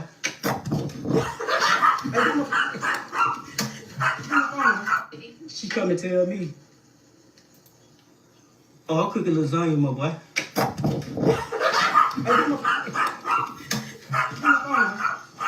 So, I go through the messages and shit, see her telling him, oh, I'm gonna call you back. I'm on the phone with his mama and all this shit here. Yeah, like, now remind you, this this is a nigga that used to damn run with me. He used to run Long with story you short. first. Long You story tried, now you're first. And then another dude he used to run with, she outing him about how he knocking down his girl. He was setting his own homeboys up. He got Obi on the live. She was telling all his business. This man was gone. Bitch, what the fuck I give you right? You fucking. I ain't fucking. Nigga that used to damn run with me. Long story bad. I'm on the phone with his mama and all this shit here. Yeah, like, now remind you, this is a nigga that used to damn run with me. Long story short. Long story. Long story. Bitch, what the fuck I give you right? You fucking. I ain't fucking. You fucked her. Okay, so what did you give you right? I'm talking to you. I didn't. Okay, so You slimed it's your time. and I told. It's your correction. You told You it. slimed him and I told him and I said, work fucking your bitch. Okay. Again, so she telling him. Everybody never touched me. She telling him, You oh. keep telling everybody trying to bounce like, oh, he done fucked up shit to you. And you did see him. I'll be back, y'all. You keep running your mouth and beat your ass, though. You did. Keep running your mouth. I told you sit back in the damn office. Again, she don't.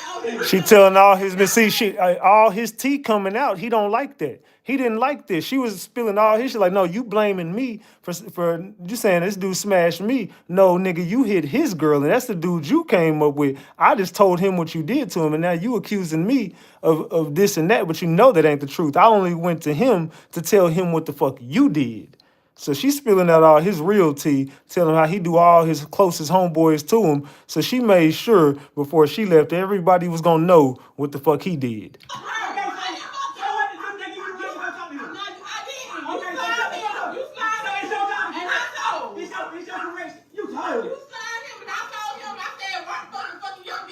Okay. Again, so she telling him. She telling him, oh. You keep telling everybody trying to bounce like, oh, he did some fucked up shit to you, and you keep seeing him. I'll be back, y'all. Yeah, I bet you'll be Keep back. running your mouth and beat your ass, though. You did. Keep running your mouth. I told you to sit back in the damn lobby. Again, she don't talk, and I beat her ass. This is why I'm trying to get you. I'm finna get to the whole nitty gritty. She don't want me to tell the story. Nah, you beat my ass when I was pregnant. I hadn't even talked to nobody. This the type of bitch that get beat. Long story short. So, this is a nigga, like I said, I used to bro with. This is a nigga used to call me, hey, big bro, I got this going on. You know what I'm saying? Hey, shit, bro, I'm on whatever you on. Long story short, the nigga was. You tried his bitch. Say something. You tried his bitch. Say something in my life. Bitch, sit back and listen. Oh, you finna stab me? Sit back and listen. Are you finna So- stab me? He lied though. If I get off the line, you ain't gonna make it out the door. And I'm gonna do it to you. Oh. So the best thing for you to do is shut the fuck up and listen to the Well, line. you need to stop lying. I'm telling the story, bitch. You lied The though. fuck? But you're lying. I ain't lying about shit. You don't want, she don't want me to tell it because she knows she's lying. Oh, my kid, you lied. You Okay, let me tell the story, bitch. Again. Look how he talked to the girl, man. Look how he talked to her. I'm telling the story. He lied though. If I get off the line, you ain't gonna make it out the door. And I'm gonna do it to you. Oh. So the best thing for you to do is shut the fuck up and listen to the line. You need to stop lying. I'm telling the story, bitch. You lied The though. fuck? But you're lying. I ain't lying about shit. You don't want, she don't want me to tell it because she knows she's lying. Oh, my kid, you lied. Okay, let me tell the story, bitch. Oh, my kid, you trying to lie. You trying to get the bitch. Again. You trying to all screenshot. I'm bad, y'all. I swear you're that. Dad, I gotta die by that. You talking my shit. Come on. Damn, bitch. Give me I gotta die if I tell what happened. Give me my phone. That's crazy, y'all. I ain't really gonna die by this, so y'all don't know that tea right now. Give me my phone. Mark done got quiet. Where he at? He right here. He getting mad. He don't like the truth coming out. Man. That was one freaking messy situation. I can't even lie to y'all. That is a crazy story. One of the crazier stories that we've covered over here. I can't even lie. That is one of the crazier stories that we've covered over here. R. Kelly. That's about R. Kelly. Hold on. Yeah, that's one of the crazier stories that we've actually been covering over here. Let's see. How did y'all want to start this? Looks like Tyler Perry. Y'all want Tyler Perry next. They want Tyler Perry. Hold on. Give me a second, y'all. Because we finna get to the next segment of this show. But y'all tell me in the chat, man, what do y'all think about... Not even a week ago, a lawyer for R. Kelly Oh, my bad. What do y'all think about it, man? Do y'all think that could have been avoided? Who do y'all blame in the situation? Do you only blame the Frenchman? Do you only blame the Frenchman, or do you also put the blame on Duchess Dior? Y'all tell me in the chat, who do you put the blame on? Let me know in the chat. All right, there we go. Tyler Perry. We about to get to Tyler Perry next, because it's looking like the chat wants to get to Tyler Perry. All right, so Leash, thank you. I appreciate you, Leash, for the 20-piece. That salute gang. Likes loose, double tap the screen. Yeah, the likes are very loose. I appreciate you though, Leash. Salute. We at $60. We 40 away from a honey bun. $40. Let's go, y'all. Did Tyler Perry really get sued for $260 million? Let's chop it up about old Tyler. The Atlanta Hollywood Christian mogul turned studio predator. He is now, you guys, in some hot legal water, okay? He and all of his other freak nasty Diddycrats are finally being exposed, and y'all, it is not pretty. So I've got news clips, I've got some sharp and spicy commentary, and a full-throated culture critique brewing just for you. We need to examine this story and even discuss the role of the Black church in all of this. Y'all, it's a lot to unpack, but I am ready for the task. Let's go. Get the likes up, y'all. Get the likes up, gang. Let's go. Get the likes up.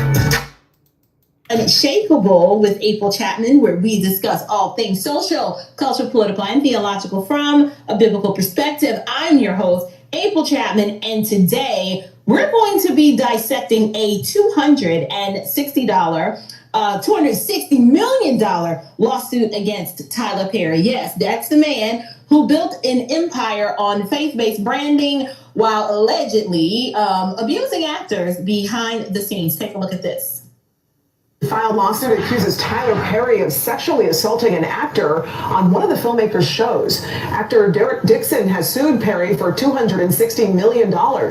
Dixon says Perry created a, quote, coercive, sexually exploitative dynamic while he starred on The Oval and Ruthless. He claims they met at the 2019 opening party for Tyler Perry Studios in Atlanta. Dixon says Perry sexually assaulted him at Perry's Atlanta home in January of 2020. The lawsuit also includes screenshots of texts Dixon says he received from Perry that included sexual advances. Tyler Perry's attorney, Matthew Boyd, released this statement saying, quote, this is an individual who got close to Tyler Perry for what now appears to be nothing more than setting up a scam. But Tyler will not be shaken down, and we are confident these fabricated claims of harassment will fail. All right, so Tyler says, he's setting up a scam. So let's go ahead and dig into the details of this case. So the case was filed June 13th, just a few days ago, in the Los Angeles Superior Court. The plaintiff is actor Derek Dixon, who starred in Tyler Perry's series called The Oval. The defendants are Tyler Perry, Tyler Perry Studio, TPS Production Services LLC, and others. And to be clear, you guys, this is a civil complaint, not a criminal one. Like I said, it was filed June 13th in Los Angeles Superior Court. And there are also 50 unnamed defendants in this case. So according to Fox News, So there's 50 unnamed defendants in this case. Dixon accuses the media mogul of using his industry influence to coerce and schmexually exploit him while dangling promises of career advancement Over his head. So what do y'all think, man? Who, if you could name, they said they got 50 unnamed defendants in this case. So who do y'all think could possibly be named in this case?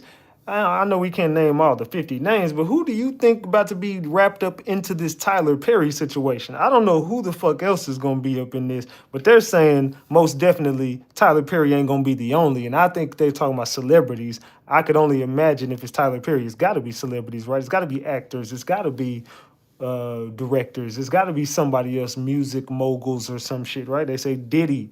I see politics and maybe his former employees. Could be. Is this a criminal enterprise, Leash? Could Tyler Perry be running a criminal enterprise that could land him in federal prison? Because first step is the lawsuit, then it turns criminal. Once you get on someone's radar, and then it gets passed through the legal system as far as civil suits and stuff like that, then they look at it and say, hold on, well, there's a lot of criminal things in this civil suit. Let's investigate this, Diddy. You know what I'm saying? We see Cassie has a RICO in her paperwork. Why don't we go investigate Diddy? And then you start to find all the Astroglide and all the whoop-de-whoops and all the prostitutes and this and that. And then now you got a whole RICO, and it's looking like your criminal enterprise was paying for that RICO this whole damn time. Allegedly. I don't know, y'all, but it's looking like Tyler Perry also could be getting wrapped up into a RICO. Is Tyler Perry gonna get into a RICO, y'all? Let me know in the chat. Let's continue. Wait, so y'all victim blaming? Y'all victim blaming? Ladies, are y'all victim blaming? This is actually one of the most insane things I've ever seen on social media. Somebody came out, say that them and Tyler Perry, been getting it on. He's an employee of Tyler Perry. And there's a slew of women like, he didn't do anything wrong. He did blah, blah, blah, blah. If it were a woman, if the person Tyler Perry was digging down, if it was a woman that Tyler Perry was smashing, y'all been like, that's a little coercive. It's Tyler Perry, and she works for him. Great. It's a man, so now it's like, he's just trying to take Tyler Perry down after one of his big successes. I hate y'all, genuinely. Like, the ones of you who are acting like that, genuinely, I hate you. I hate you. You're a terrible person. You are a terrible person. Like, nothing about you is good.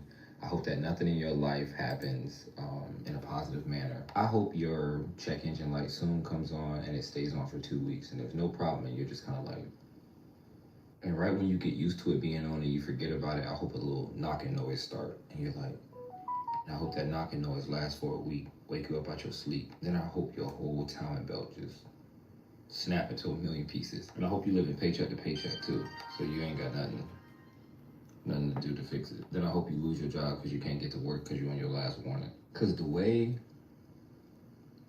that everything is just so different when it's a man, bro. There's really no, I can only wish bad on you. Yep. And a lot is, like I said, it was a lot of women that was coming out. No, Tyler didn't do nothing wrong. It's normally when these cases come, R. Kelly, Fat Joe, Diddy, it's a lot more women than men that start to take up for the said celebrity. If y'all notice that it's more women than men 9 times out of 10. Tyler Perry is getting sued for $400 million by Derek Dixon because of advances and manipulation, okay? And yes, that is not exactly what it's called, but that is what Tyler Perry's been doing to this man for the past 2 years. How it all started was Tyler Perry met him at a party, okay? And at this moment, Tyler Perry seemed like he was attracted to him, but he didn't show that. So instead, he wanted to, coerce him over time to get him to do the things that he wanted. So basically, Tyler Perry had hired him to have a main role on his TV show, right? On Netflix or whatnot. And he has a main role. Fine.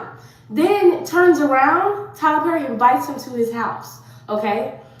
He comes over, Tyler Perry makes it seem like he has more lines for him or he has more opportunities. And then he comes over and it showed that Tyler Perry doesn't have no opportunities for you. You was the opportunity. How this happened was Tyler Perry jumped in the bed with him, and the man woke up to a man touching on him. And he's like, oh no, I'm not with that. I'm not with that at all. Tyler Perry's like, oh, I'm sorry, my bad, I didn't realize. So then he strings him along, makes it seem like, he has more roles for him. Then he gets to the studio, and then Tyler Perry proceeds to tell him that his character on that show will be offed. Then we get to the really gruesome parts, okay? The man ends up proceeding to tell him that he has more ideas. Derek, okay, tells Tyler Perry this. And Tyler Perry's like, oh, okay, yeah, we can give you your own show, this and that, da-da-da. So Tyler Perry ends up, letting him know to come back to the house. Derek shows up again. Tyler Perry is like trying to, make advances at him and takes it way too far. So Derek was like, oh no, I gotta get out of here. So he runs to the guest room. The guest room he noticed doesn't lock. Then he runs to the guest room bathroom. And then he noticed that he can lock it, but he's like, oh, I gotta get out of here. So then he busted through and was able to run out of Tyler Perry's house. They proceeded to try to, keep texting him, keep getting in contact with him, and nobody can get in contact with him. Everybody's on set texting him. Tyler Perry's like, oh, we're working on that new show for you, da-da-da. Weeks go by, then they try texting him again. And Tyler Perry's like, okay, well, we have this show, do you want it or not? He proceeds to finally text back, Derek. And when Derek texts back, Tyler Perry, invites him on the same show that he's been on, okay? And he continues to run the same lines. Weeks keep going by, and Derek is still saying that he's not getting his own show with the ideas that he, already presented to Tyler. Tyler Perry is dodging him, not really answering his questions, making it seem like, he's just dragging along. So Derek's like, all right, I'm gonna sue you for everything that you've done, okay? And I don't blame him, because this is not the first allegation, not the second allegation, not the third allegation. There's been many over years, and you want to know why we don't really hear it for long term? It's because they're always debunked. Derek, I hope you win. Tyler Perry is getting sued for $400 million by Derek Dixon because of advances and manipulation, okay? My bad. So, what y'all think about that? Do y'all believe that Tyler Perry did this? Do y'all believe that this is true? Let me know in the chat, do y'all believe that this is true? Do you believe Tyler Perry did what this man is saying he did? Because if y'all remember Christian Keys, who we are going to discuss Christian Keys today too. If y'all remember his story, it was a lot of the same shit from that same, I mean, not that same, but it was a lot of the things from that lawsuit that was in his testimony without a lawsuit. Let's continue, man, because Tyler Perry might find himself into a RICO, because it's seeming like Tyler Perry has a criminal enterprise. It's seeming like Fat Joe has an enterprise. It's starting to seem like a lot of these entertainers are going to start getting hit with RICOs because they're running their record labels and their businesses like a criminal enterprise. Somebody had asked me why did I make a video about Tyler Perry, because I'm like, who did not fucking know that Tyler Perry liked boys? And then they were like, well, it's just sad that Tyler Perry won't live in his truth. I'm like, why would he? His core audience is church people. And let me tell you something about church people. Church people, they'd rather you sit in silence, even though everyone knows that, you know, you like boys or you're gay or whatever. They'd rather you sit in silence and just be quiet about that shit versus you just simply being out. If Tyler Perry was to just simply come out and say, yeah, I like dudes, yeah, I like boys, he would lose so much of his fan base. That man can literally put on a dress and a wig and makeup for decades and not lose that fan base, all because he simply has not come, even though it is painfully obvious. I've never seen Tyler Perry play a role that is not Medea that I actually fucking believe. And plus, everyone's coming on here saying the same goddamn shit. Like, yeah, everyone knew Tyler Perry liked boys. Everyone knew that. But I think one person in particular on Facebook said something very, very key. Because these messages, if he's being sued for harassment, they were not harassing. They weren't harassing. It was cringe, most definitely. However, this is typical punk shit. Typical punk shit. The old bitch got jealous because you saw Tyler Perry with the new bitch. And you said, yeah, this may not be harassment, but I'm going to act like it is. But the real motive is to just simply just, you know, pinpoint, make it obvious that Tyler Perry likes dudes. That was the obvious motivation behind this whole thing. Because notice, right before this shit even came about, Tyler Perry was sighted on that cruise. Now, whether that boy was straight, I don't know, I don't care. But we all know how it looked. That punk saw Tyler Perry with all that money on that yacht with that boy, with that white twink, and said, bet. Y'all been saying for years Tyler Perry should just come out. He can't. He can't. It's so much money attached to that brand that you just can't simply live in your truth. What's his name? The boy who just won American Idol, I think his name is Jason or Jamal Roberts.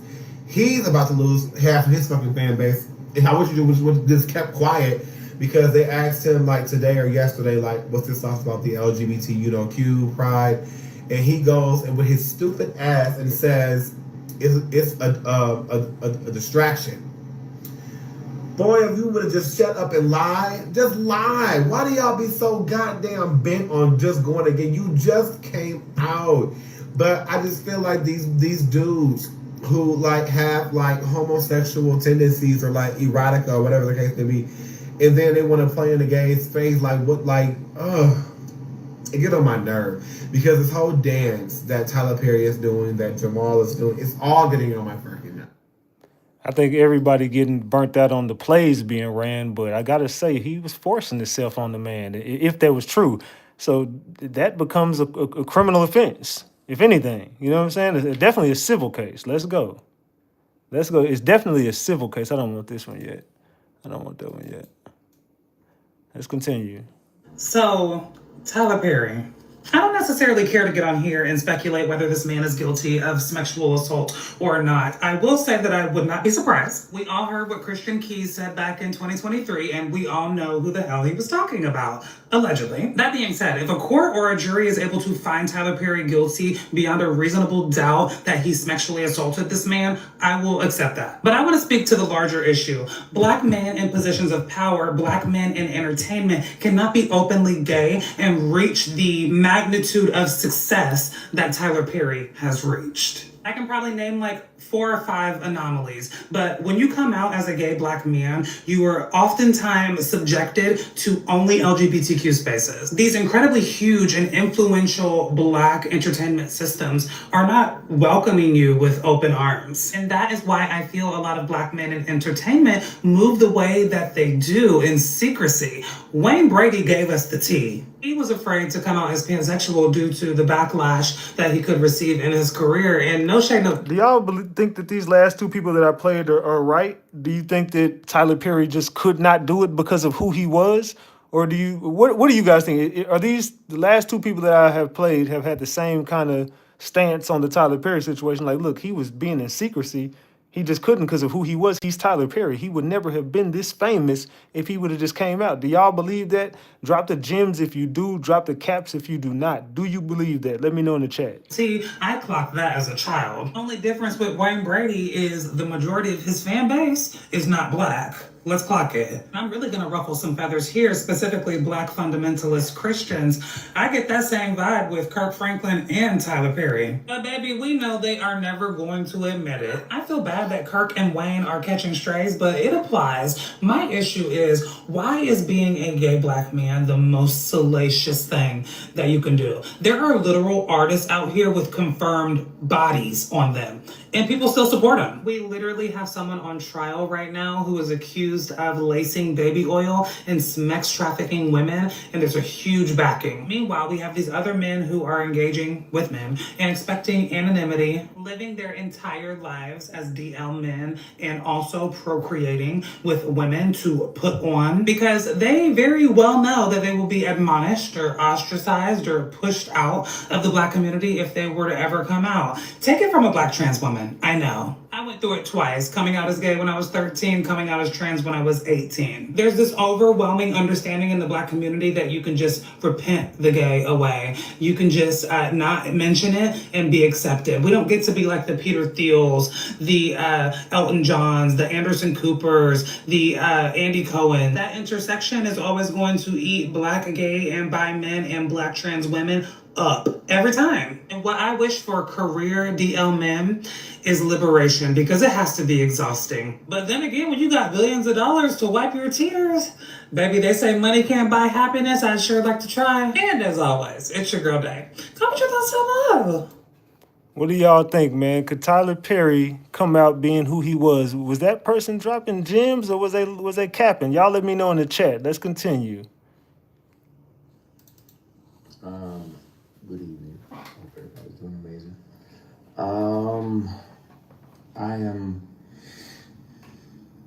I've been speaking to my brother about making a declaration of my experience. What I experienced with certain powers that be. Says, remember, Christian Keys made this video about Tyler Perry, allegedly, last year. I remember a blind item saying he was paid off, but more people will come forward about Tyler Perry. I guess where there's smoke, there's fire. So allegedly, and I did tell y'all, I believe too, this is going to be a Me Too movement, but it's going to be filled with men. I think more, just like they did with Diddy, they wanted Diddy to be outed. They want Tyler Perry to be outed now. And I don't think this is going to be the only person. I think we all knew that Christian Keys was talking about Tyler Perry. And I think that this man put a lawsuit out about Tyler Perry. Therefore, there's going to be like 2 to 3 to possibly like 4 or 5 other males that are going to come forward and say, well, Tyler Perry did it to me too. And they're going to come with their text messages. Because if Tyler Perry was being this loose with this male and they got text messages of him doing this creepy shit, I could only imagine what other text messages are going to come out about Tyler Perry, because it seems like he was just moving loose. He was just letting it be known how he get down, and he didn't have a problem letting people know that he was using his power to get what he wanted.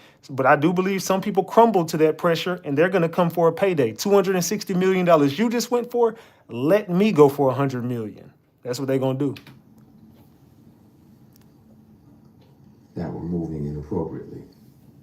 And I really, like, it's in my bone marrow to discuss that, because thankfully God built me the way that he built me, but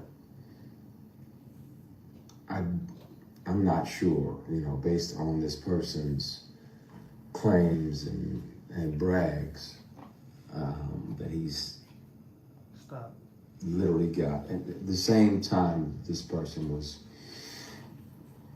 sexually harassing me for years. I said to stop. He was claiming, that he had multiple young black men on the payroll, and they just had to show up when he requested them to be there. He had young black men on the payroll to just show up when he told them to be there. And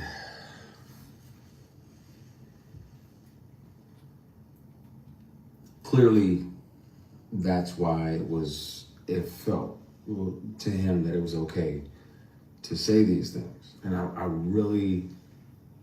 want to have these discussions. I want to be transparent with y'all about that. I've done my best to forgive this person, but it happens. It happens. It's not just women that have to deal with it, but it's also men sometimes. And it'll be men tempting men. And that's why a lot of my posts over the last few years have been about taking the scenic route, taking the long way around, because if that means that you can carry your integrity with you, then, and it's 11/11. Thank you, Heavenly Father, for another opportunity to connect with you. Please forgive my sins, my shortcomings, my bad decisions, and my mistakes. Please continue to guide and protect us as only you can. Everybody that's watching, it's not a presentation. If I see 11/11, I try to have another conversation with God. So thank you, Heavenly Father. I appreciate you. We love you. We thank you. In Jesus Christ's name we pray, amen. That's interesting. But there are people that will and have and will continue to, unfortunately, offer these things. And some of them are your heroes. Some of them are people who y'all like, oh yeah, such and such is amazing, and he does this and he does that. Yeah, but he also does this and that.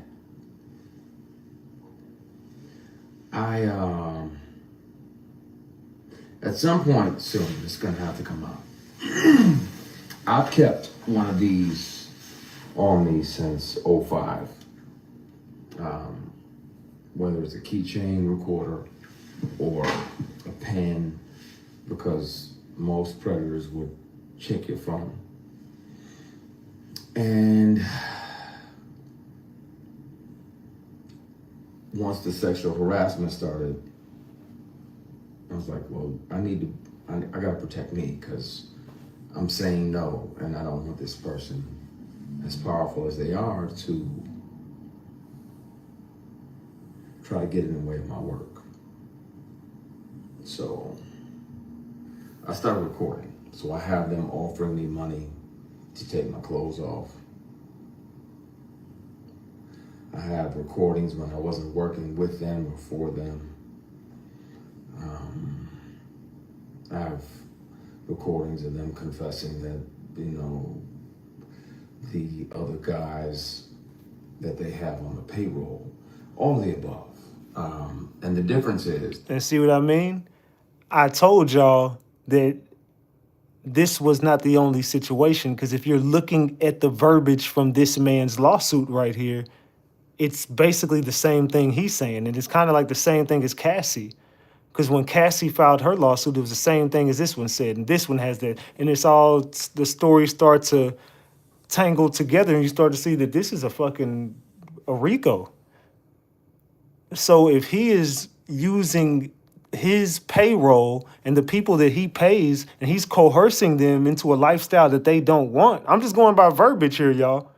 I'm not saying what Tyler Perry's doing is a RICO. I'm just saying if we're going off verbiage, if he's using those Tyler Perry Corporation dollars and he's paying people on the payroll to just be there to be his boy toys, and he's using their roles against them, and oh, you don't want to do this, well, your character's dead. Oh, you don't want to do this, your character's gone. Oh, you need to do this or you're not going to be on the show. I make that clear? Do I make myself clear? And then the boy doesn't. He's like, "Oh, well, I was forced. I was coerced into it. I basically was shamed into it. I didn't know. I was scared. I wanted my character to still be on the show. I had no choice. I was forced into it." Then it starts to be like, okay, well, this is 7 boys that he has done like this, and he was paying them all, and he was using this to pay for it. And this person in his organization was covering it up. This person in his organization was covering it up. And now it's a criminal enterprise RICO, federal RICO for old Tyler Perry, possibly. What do y'all think? The wonderful thing about confidentiality agreements and non-disclosure agreements is that they can't prevent you from turning all of those things over to the police, because sexual harassment is a crime. Attempted sexual assault is a felony.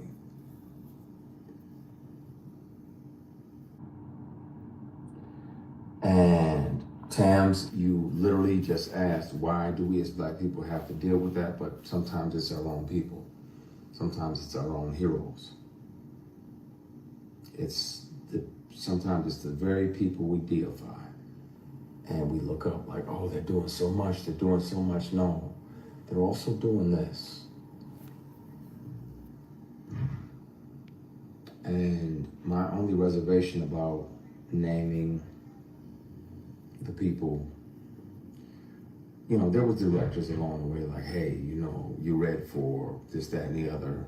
You want to come back up to the apartment? I'm like, nah, I'm good. You got my headshot, my resume, and I'm good. If I can handle that or not. I can kill that. But I don't need to come up to your apartment. We already had the audition. There's other people that... See, but he went into that apartment. He went to, not the apartment, he went to the house. He invited him to the house. He went. I want to say everything, and my brother was like, nah, not yet. I want to tell it on the mountain, over the hills, and everywhere.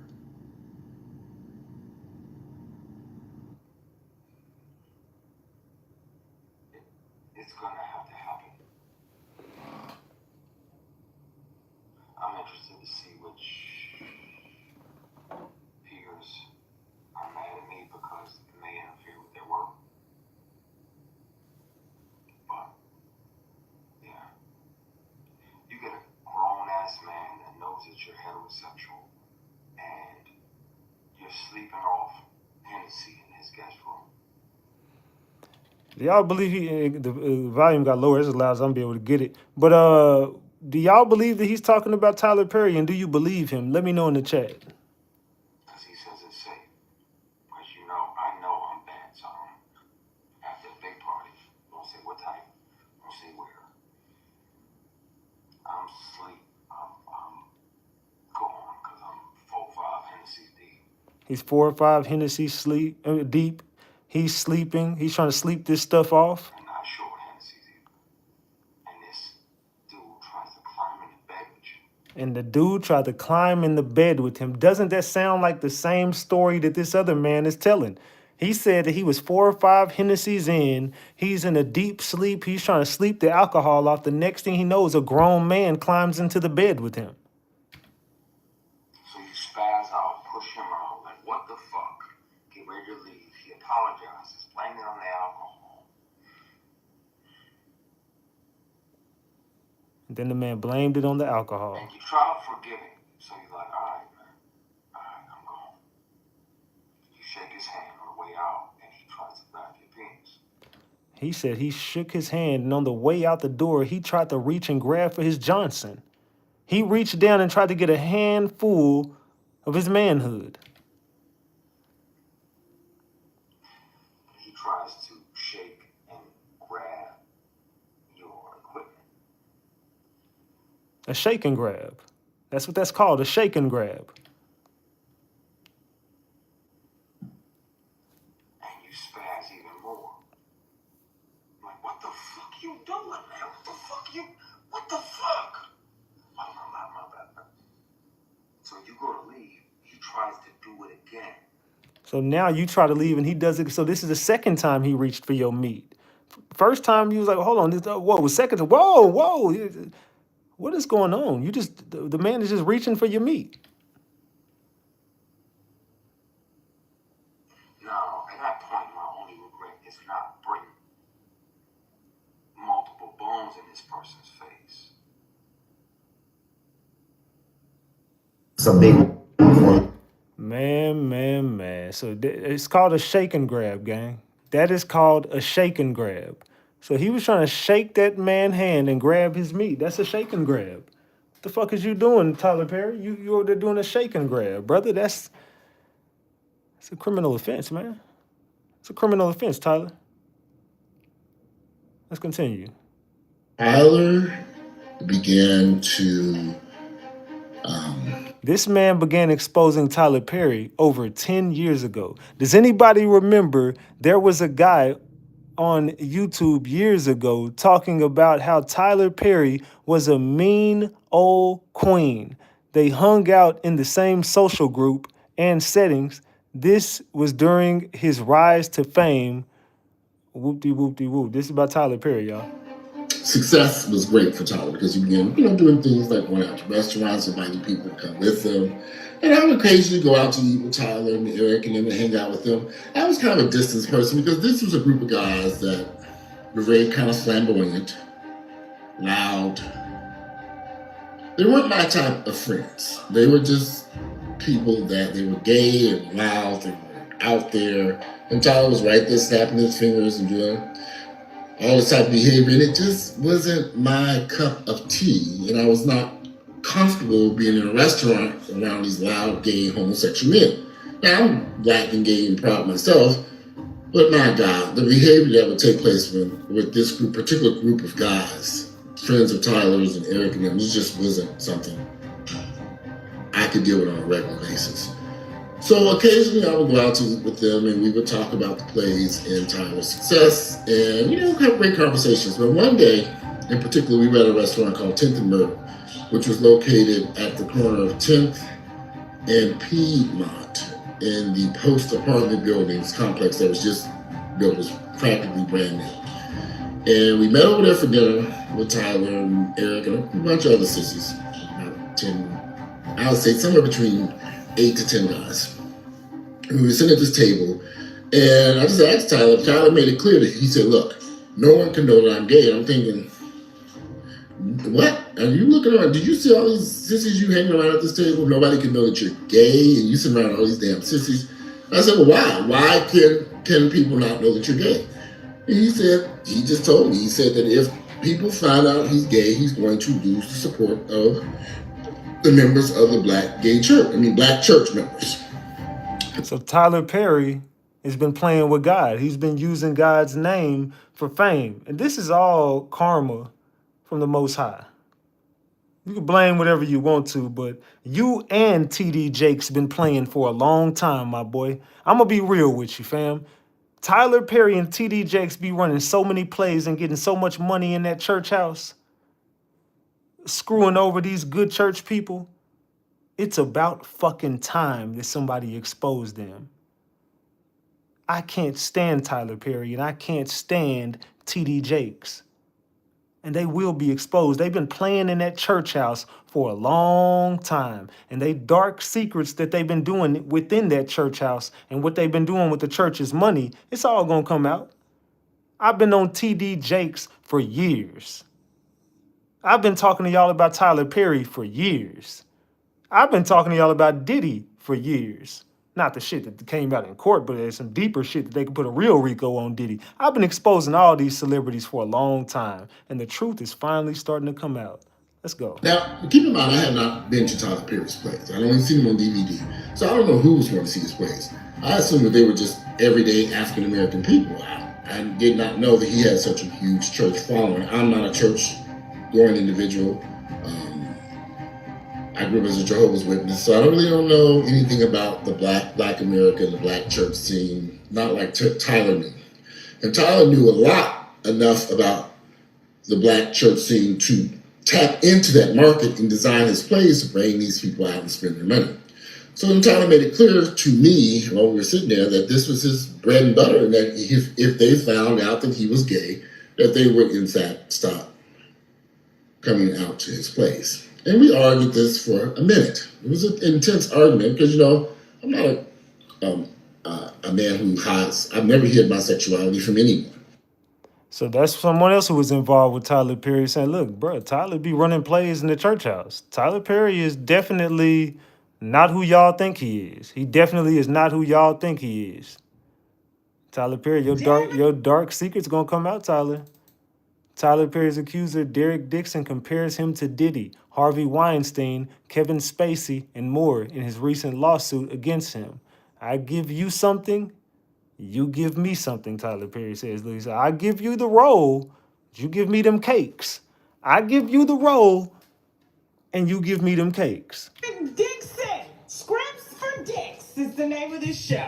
Okay? Filed a lawsuit against Mr. Tyler Perry, alleging what they call quid pro, if I'm not mistaken. So quid pro quo is it's just an exchange, I give you something, you give me something. And so he's filing it under this particular law in California, the same law that they have on sexual assault survivors in New York. He's filing this particular case under Actual Abuse and Cover-Up Accountability Act. California's Actual Abuse and Cover-Up Accountability Act, AB-2777, amended under the California Civil Procedure 340.16, okay? And it's extending the statute of limitations of such. There's a law that kind of backs this up. And so while quid pro quo is not illegal, but in terms of someone being your boss and you being somebody that's under your boss, things can get a little sticky. And that's why we're here today, because he's not the only one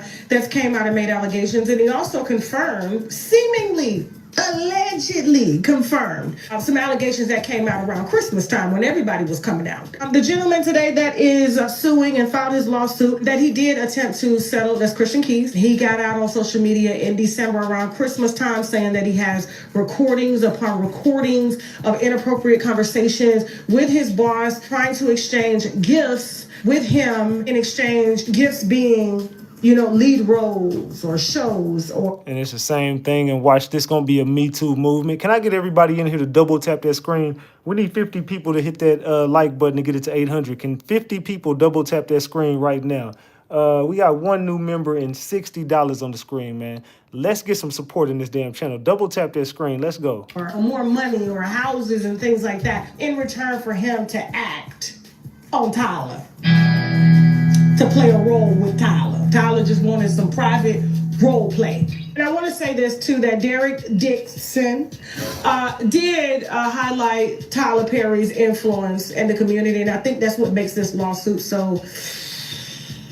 He shouldn't even be here. Tyler shouldn't even be here. I shouldn't even be reading about him right now because he just reaffirmed everything that I'm about to say. But here's the thing. He says, just like, he goes on to compare him. And the lawyer was very strategic in adding a white name so that this doesn't become like, oh, we're trying to take down a black man. He said, just like Harvey Weinstein, Bill Cosby, R. Kelly, Sean P. Diddy Combs, who is yet to be, convicted, Kevin Spacey, remember Kevin Spacey? And they were saying that he was around here saying that he was going to do this and do that. All you have to do is give him a little bit of dick. It's a little bit. He lost House of Cards because he was accused of throwing dick. And Tyler ain't the only he was going to do. R. Kelly, Sean P. Diddy Combs, who is yet to be, convicted, Kevin Spacey, remember Kevin Spacey? And they were saying that he was around here saying that he was going to do this and do that. All you have to do is give him a little bit of dick. It's a little bit. He lost House of Cards because he was accused of throwing dick. And Tyler ain't the only one. Let's stop the count. Mr. Perry's success has led him to believe that money and influence can get him whatever he wants. The belief slowly transformed into a false idea that Mr. Perry can get whomever he wants. There are things in life that money cannot buy, which is Derek Dixon. This is not about Mr. Perry's first exploitation. They're not trying to sexually exploit him. Everybody knows that, Tyler. When you a Beyonce fan and you dress up like Beyonce, stop the cap. His first role. Now, he has demonstrated a troubling pattern of exploiting vulnerable male actors and employees, leveraging his industry power to create a cycle of hope and dependency. First, he offers aspiring actors the prospect of career-finding opportunities, roles that promise visibility and advancement. Then, once they are in his professional orbit, he uses the weight of his influence to ensnare them, positioning their success as contingent on meeting the demands in a quid pro quo sexual compromise. This pattern is a behavior that reveals a calculated use of professional power and leverage. Using his influence, Mr. Perry provided vulnerable men with acting positions, roles, show contracts, cars, money. Once the object of his desire was hooked, Tyler Perry would then put them in fear of losing it all unless they engaged in Mr. Perry's perverted desire of sexual gratification. Mr. Perry would easily kill off a character of a show who failed to indulge in Perry's sexual fantasies. And let's just say, a lot of people will be like, kill me, kill me, kill me. Derek was making almost anywhere from $600,000 to $1 million a season. We're talking about somebody that has no background in acting. Why are you getting paid $600,000 to $1 million? He's paying them just as much as he pays Taraji P. Henson that's out here. Oh, when I tell you she got Tyler Perry balls in her mouth. He's paying them just as much as he pays Taraji P. Henson that's out here. Oh, when I tell you she got Tyler Perry balls in her mouth. He's paying them just as much as he pays Taraji P. Henson that's Why is he getting Taraji money? Why is that man getting Taraji money? out here. Oh, when I tell you she got Tyler Perry balls in her mouth. He's paid me more than Hollywood has ever paid me, and he's paying white boys more with no acting experience that don't have a degree from Howard like you do, Taraji P. A nigga is rich. Man. So Taraji ain't even getting that kind of money. Taraji ain't getting no damn money like this man. This man over here cooking, eating off this damn shit. Tyler Perry ain't getting no damn money like that. I mean, these girls ain't getting no damn money like that. Not by Tyler Perry. He ain't giving them damn girls no money. So let's keep it a buck. What do y'all think about Tyler Perry, man? Did Tyler Perry do it? Drop the gems if you believe Tyler Perry is guilty. Drop the caps if you think they're lying on Tyler Perry. Let me know in the chat. Drop the gems if you believe that Tyler Perry did everything in that lawsuit and what Christian Keys said. Drop the caps if you do not believe any of it. Let me know in the chat. I want to see everybody drop gems if you believe Tyler Perry did it, or caps if you think Tyler Perry is innocent. Let me know in the chat. So as we move forward, we are getting to Fat Joe. Now we were talking about Fat Joe last time. We're going to briefly discuss Fat Joe here next. Now, Fat Joe also is about to possibly get a RICO. Now, it looks like if we're going off the Diddy case and we're looking at the verbiage from the Diddy case, and we're starting to look at the Tyler Perry case, and we're looking at the verbiage from the Tyler Perry case, then we look at the Fat Joe case, and we start to look at the verbiage of the Fat Joe case, you're starting to see that black celebrities are about to all get hit with a bunch of RICOs. Mark my word. It's about to be a bunch of RICOs handed out in the entertainment industry. Fat Joe and Tyler Perry might be next. Everybody got to go. Let's get it. What do we say? Whenever you get the key to the city, you're about to get some charges on you. It's just like in the military. When you get that steak and lobster meal, you know war is upon us, okay? So Fat Joe is officially being sued by his producer for some unspeakable acts. Let's get into it.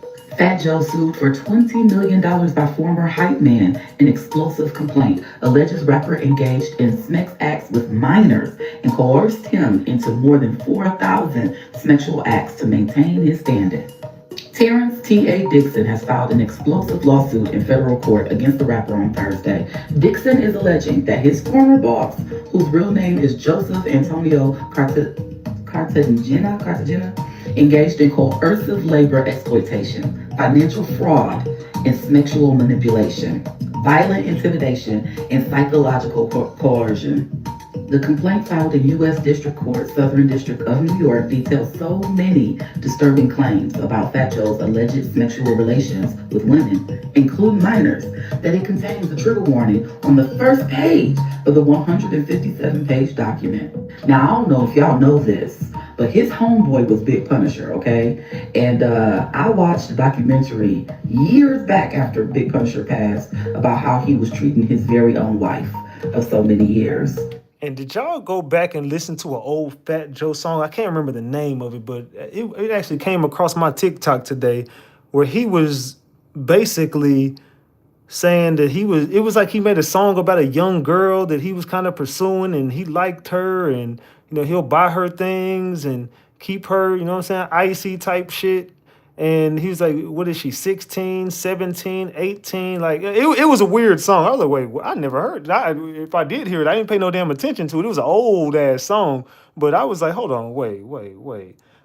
Oh, hell no. So he definitely had a song that was like catering towards little girls or something. I don't know. It was loose, though. I don't know the name of it. Maybe y'all know in the chat, somebody in the chat could say the name of the song. I don't know. But I do know that Fat Joe definitely made a song kind of alluding to he like I'm young. Okay, and it was heinous in nature. And so, if for females, birds of a feather flock together, and they were best friends, yeah, let's continue. For 16 years, Dixon served as Fat Joe's so-called hype man, a common figure in hip-hop who supports the artist by energizing the crowd and enhancing the overall performance. He also contributed as a lyricist and background vocalist on such hits as Congratulations, Ice Cream, and Money Over. According to the complaint, he had an unrivaled vantage point to observe the rapper's offstage lifestyle and behavior. And he was also planning to unalive 50 Cent. He was studying 50 Cent's behavior. He was trying to catch 50 Cent slipping. They got 50 Cent in this lawsuit, and it also says he was going to try to get 50 Cent unalived, allegedly. Makes sense.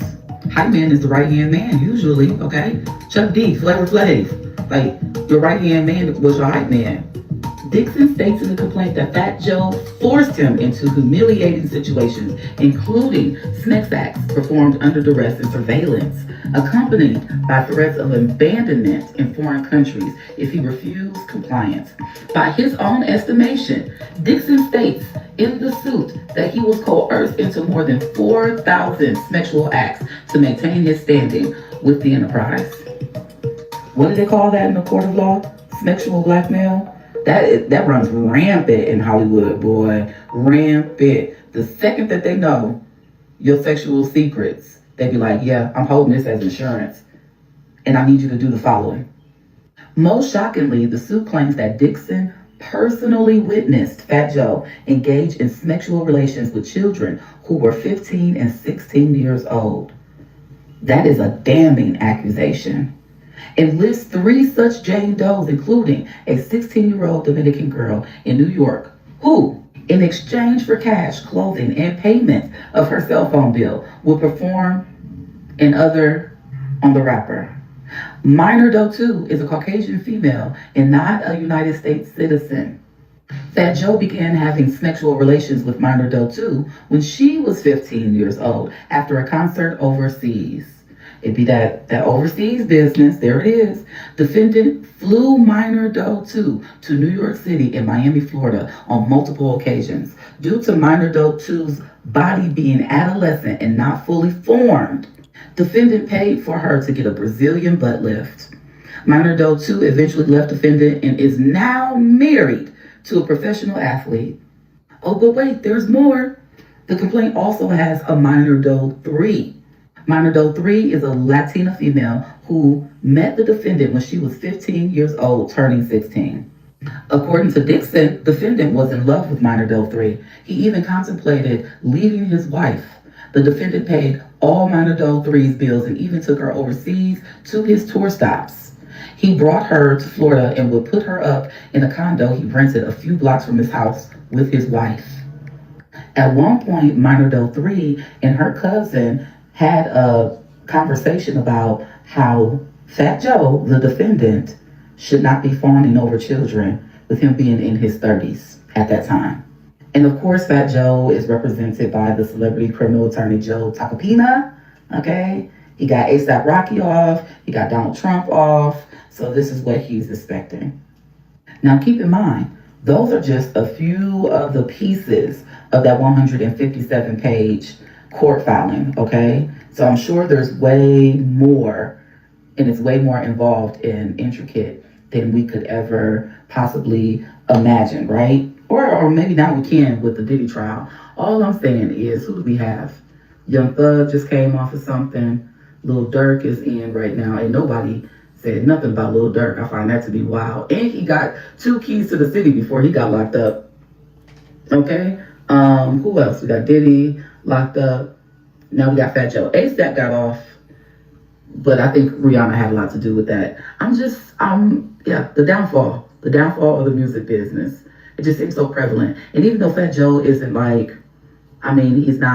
he's a well-known, entertainer, but it's not like he's made anything so recent that people are like, oh my gosh, Fat Joe. The last thing I remember is Fat Joe receiving a key to his city. And then this. You see what I'm saying? But you guys let me know what you think. Like, share, comment. Will this stick? I don't know. Okay, all right, bye. All right, y'all, I found the song.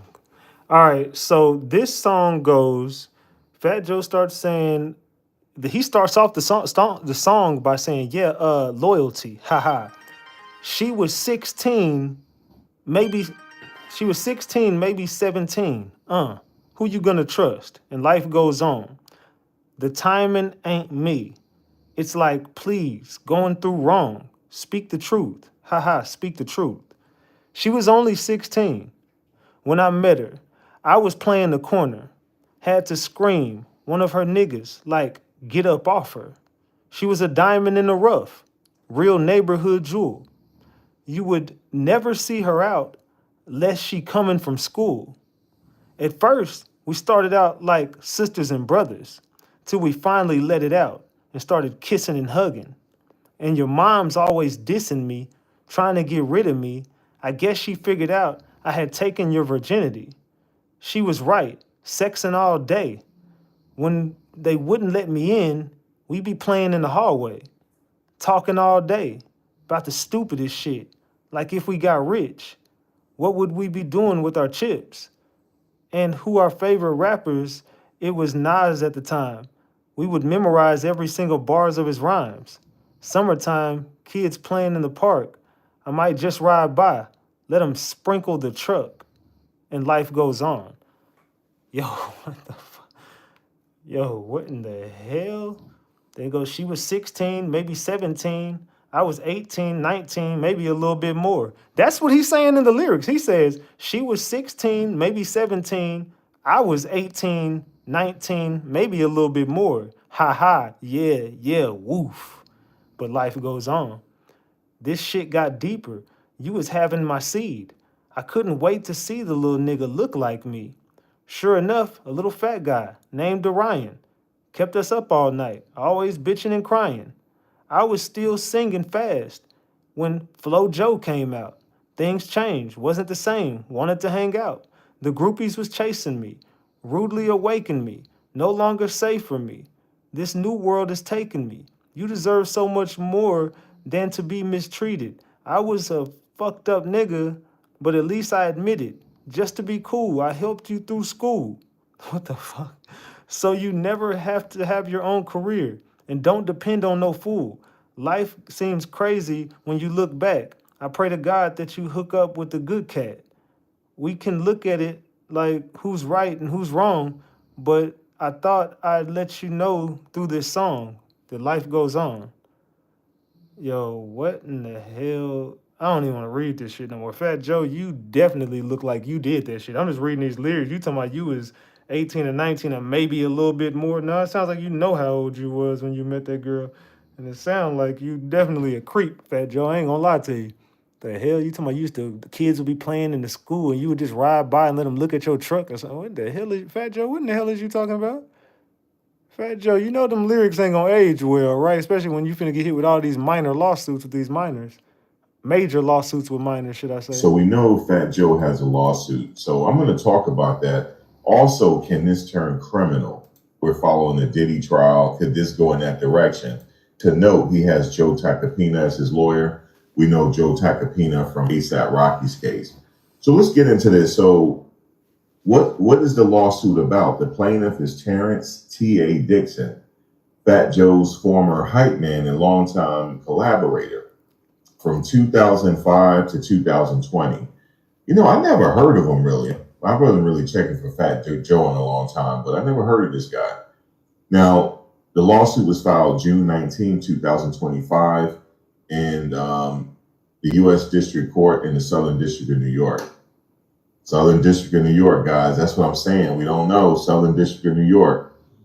So here's the claim. Dixon is seeking $20 million in damages, alleging the following.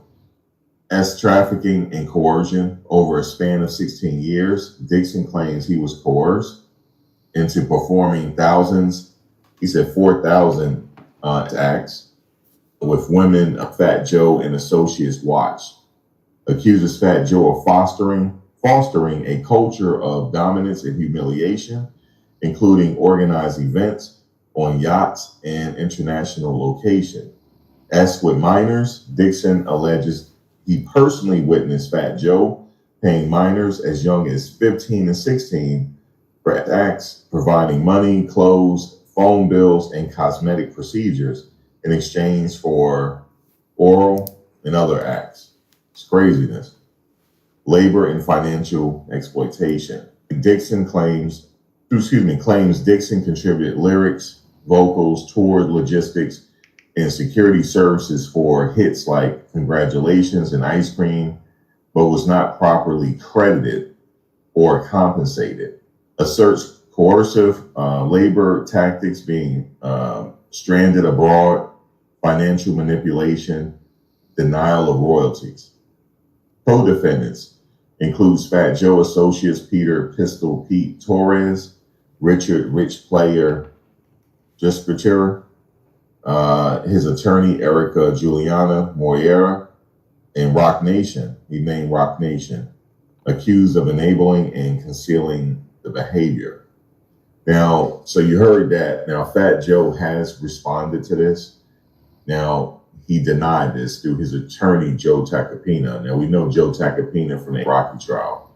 Joe Tacopina, Fat Joe calls these allegations fabricated lies and part of a retaliatory extortion scheme tied to his defamation suit filed earlier in April 2025. Lawsuit. Fat Joe has filed a defamation extortion lawsuit in response, accusing Dixon and his attorney, we heard from Tyrone Blackburn before in the Diddy trial, attempting to harass and extort him through sensational claims.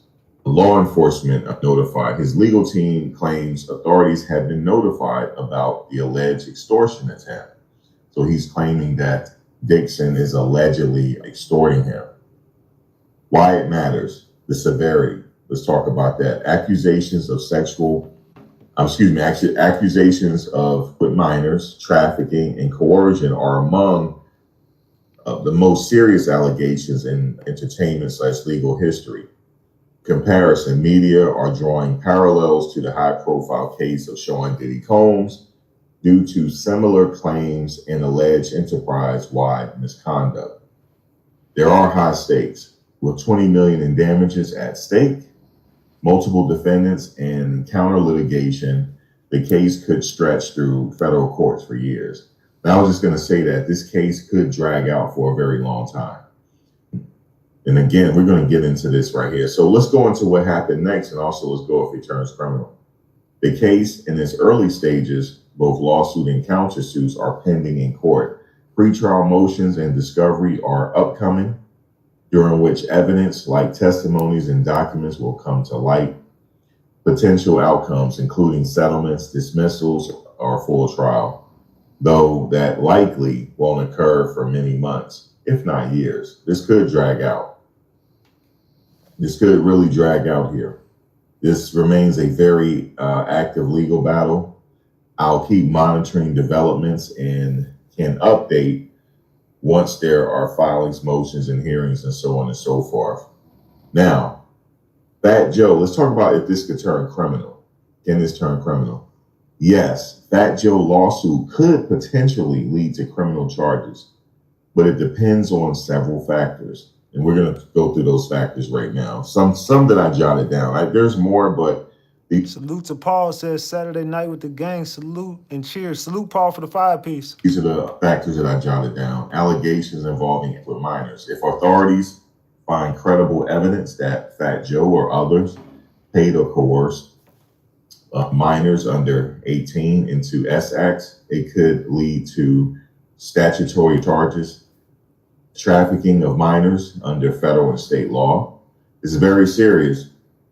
Violations of the Mann Act. And you already know we went over the Mann Act here. Transporting individuals across state lines for illegal sexual activity. Involvement of multiple victims and witnesses.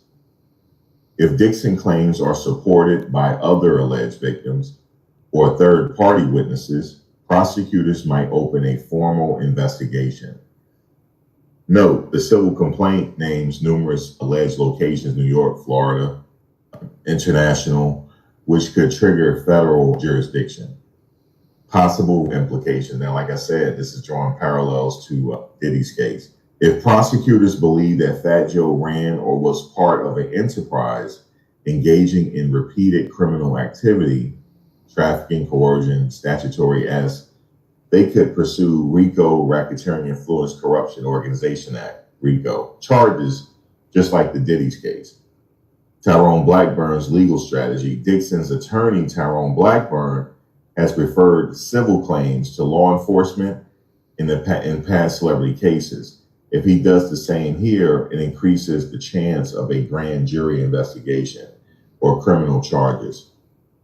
I will say this, what could prevent criminal prosecution?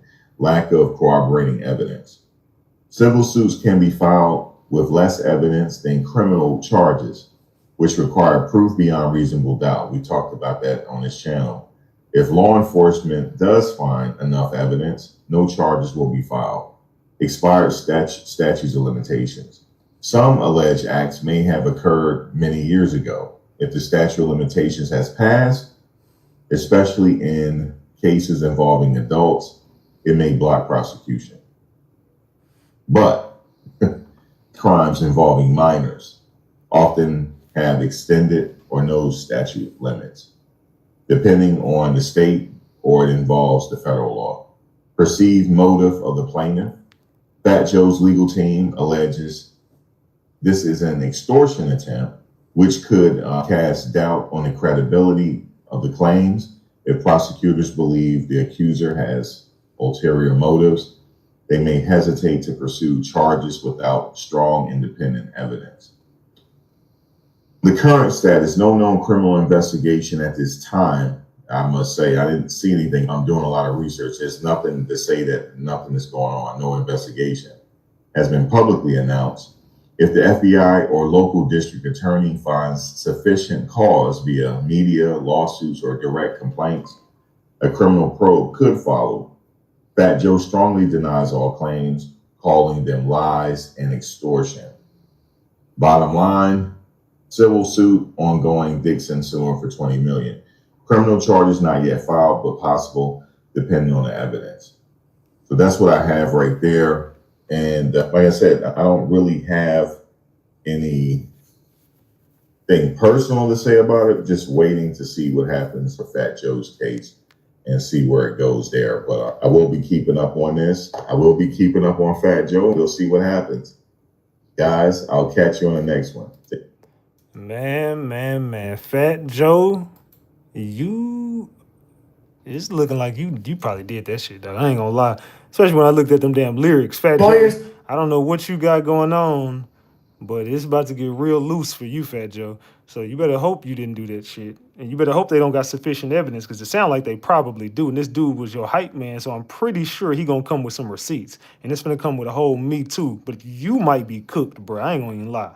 What y'all think? Is Fat Joe cooked, y'all? Let me know in the chat. Do y'all believe Fat Joe is cooked? Drop the gems if Fat Joe is guilty. If you believe he's cooked, drop the caps and be like, nah, Fat Joe is innocent. If Fat Joe is guilty, drop the gems. If Fat Joe is innocent, drop the caps. Let me know in the chat. For singer R. Kelly are working to get him out of prison this morning after alleging that the guards are trying to kill him. Court papers say that R. Kelly was rushed to the hospital last week after an overdose of medication given to him by the prison staff. The R&B star, as you know, is serving a 50-year term for 2 convictions on sex trafficking and racketeering charges. Kelly's attorneys first announced an alleged plot to kill him in prison last week. He has been in prison since 2022. Prosecutors say the allegations have no merit, but his lawyers say recent developments prove their claims. R. Kelly's attorneys say there is no doubt that prison officials want him dead. Do y'all believe R. Kelly is being targeted? Yes or no? Is R. Kelly being targeted right now? Let me know in the chat. According to the new court motion, R. Kelly was in solitary confinement against his will and provided with his usual anxiety and sleep medication on June 12th. The next morning, he allegedly lost consciousness and was taken by ambulance to a nearby hospital. The filing claims Kelly had been administered an overdose quantity of his medications that threatened his life and required hospitalization for 2 days. Kelly's attorneys say the alleged drugging was in response to their previous claims of the deadly conspiracy by prison officials. The filing also states the hospital found blood clots in Mr. Kelly's legs and lungs that would require surgery and an extended stay in the hospital with blood thinners. But his lawyers allege officers with guns came into his hospital room and removed Mr. Kelly. He was taken from the hospital against his will and against the directives of the doctors. They added he could die from this condition and they are letting it happen. What do y'all think about that? They saying that look, they went and took him out the hospital even though they said not to. Previous claims of the deadly conspiracy by prison officials. The filing also states the hospital found blood clots in Mr. Kelly's legs and lungs that would require surgery and an extended stay in the hospital with blood thinners. But his lawyers allege officers with guns came into his hospital room and removed Mr. Kelly. He was taken from the hospital against his will and against the directives of the doctors. They added he could die from this condition and they are letting it happen. The embattled singer was convicted of sex trafficking and racketeering in New York and Chicago in 2021 and 2022. But before his convictions, he spoke to Gayle King in 2019, adamantly denying the allegations against him. Believe me, man, this is not me. They're lying on me. They're lying on me. I'm cool, bro. I'm cool. I'm good. I'm not afraid. Man. Because I'm telling the truth. Despite the newest allegations, federal prosecutors have pushed back on the singer's previous claims that his life is in danger, calling them, quote, repugnant and theatrical, and adding they make a mockery of the harm suffered by Kelly's victims. The Bureau of Prisons told us for privacy, safety, and security reasons, it does not discuss the conditions of confinement for any incarcerated individual, including medical and health-related issues. The Bureau also said it does not comment on pending litigation. Kelly's lawyers want him placed in home detention, and they are pleading with President Trump for a full pardon. Hey, what do y'all think, man? Do y'all think there's a possibility of R. Kelly getting a pardon from the president? Do y'all think R. Kelly can possibly get a pardon from the president? Okay, so I just told you that the Diddy situation is a movie, and I told you that none of them was in jail, including R. Kelly. Young Thug wasn't in nobody jail. Diddy damn sure ain't in nobody jail. Even Suge Knight might not even be in jail, okay? This is for all y'all entertainment purposes, and this is for the movie. Now back to R. Kelly. They finna do that movie. I just mentioned that he wasn't even in prison. Mind you, he's supposed to have been attempted murder on him. The CEOs or whatever you want to call it, they say attempted murder has been on his life, and they're trying to get him released from jail. You know, they've been trying to get him released for a minute. They say he's been in prison since 2022, but I think he got locked up in 2018. So actual prison since 2022. I'm trying to find out why this rich man ain't got no phone. You've been in prison since 2022, and nobody got you a phone. I still don't get that part. with all these other prisoners is able to get a phone, but you can't. Anyway, I know this man is not in nobody's jail. This man has not been attempted, the attempted M word. None of that is going on, but it is for your entertainment purposes only. And if they're now trying to get him out of prison. I mean, if that happens, they get him out of prison, just know he never was in prison. This is just the next part of the script, the next part of the story, the next scene. I mean, they just go on and on with this foolishness in our face, wanting us to believe it. And we got some people that actually believe it because they don't know no better. They don't know no better. They don't know a bit better. They think him and darn Diddy is in jail. Yeah. They ain't in nobody's jail. Trust and believe that. I just said it's like they see my video. As soon as they see my video, a day or two later, somebody attempted to murk him, overdose, and now they trying to get him out of jail again. Nigga, you're not in jail. Stop it. That make me sick. And she's saying, look, she don't believe R. Kelly in jail. She don't believe Diddy in jail. She may be reaching with a lot of that shit, but hey, these days, I don't put nothing So past. you mean to tell me I don't put nothing past nobody. that a judge denies R. Kelly home detention or house arrest? You guys, if you don't know, we have been following this whole R. Kelly situation. As we do know, and quick recap, 2 weeks ago, he asked Donald Trump to pardon him from prison because they said that there was a threat against his life. Now, earlier this week, he did overdose and had to be rushed to the hospital. And, they had to obviously, pump his stomach and everything like that. While he was there, he mentioned that he was having blood clots in his leg, and it is life-threatening.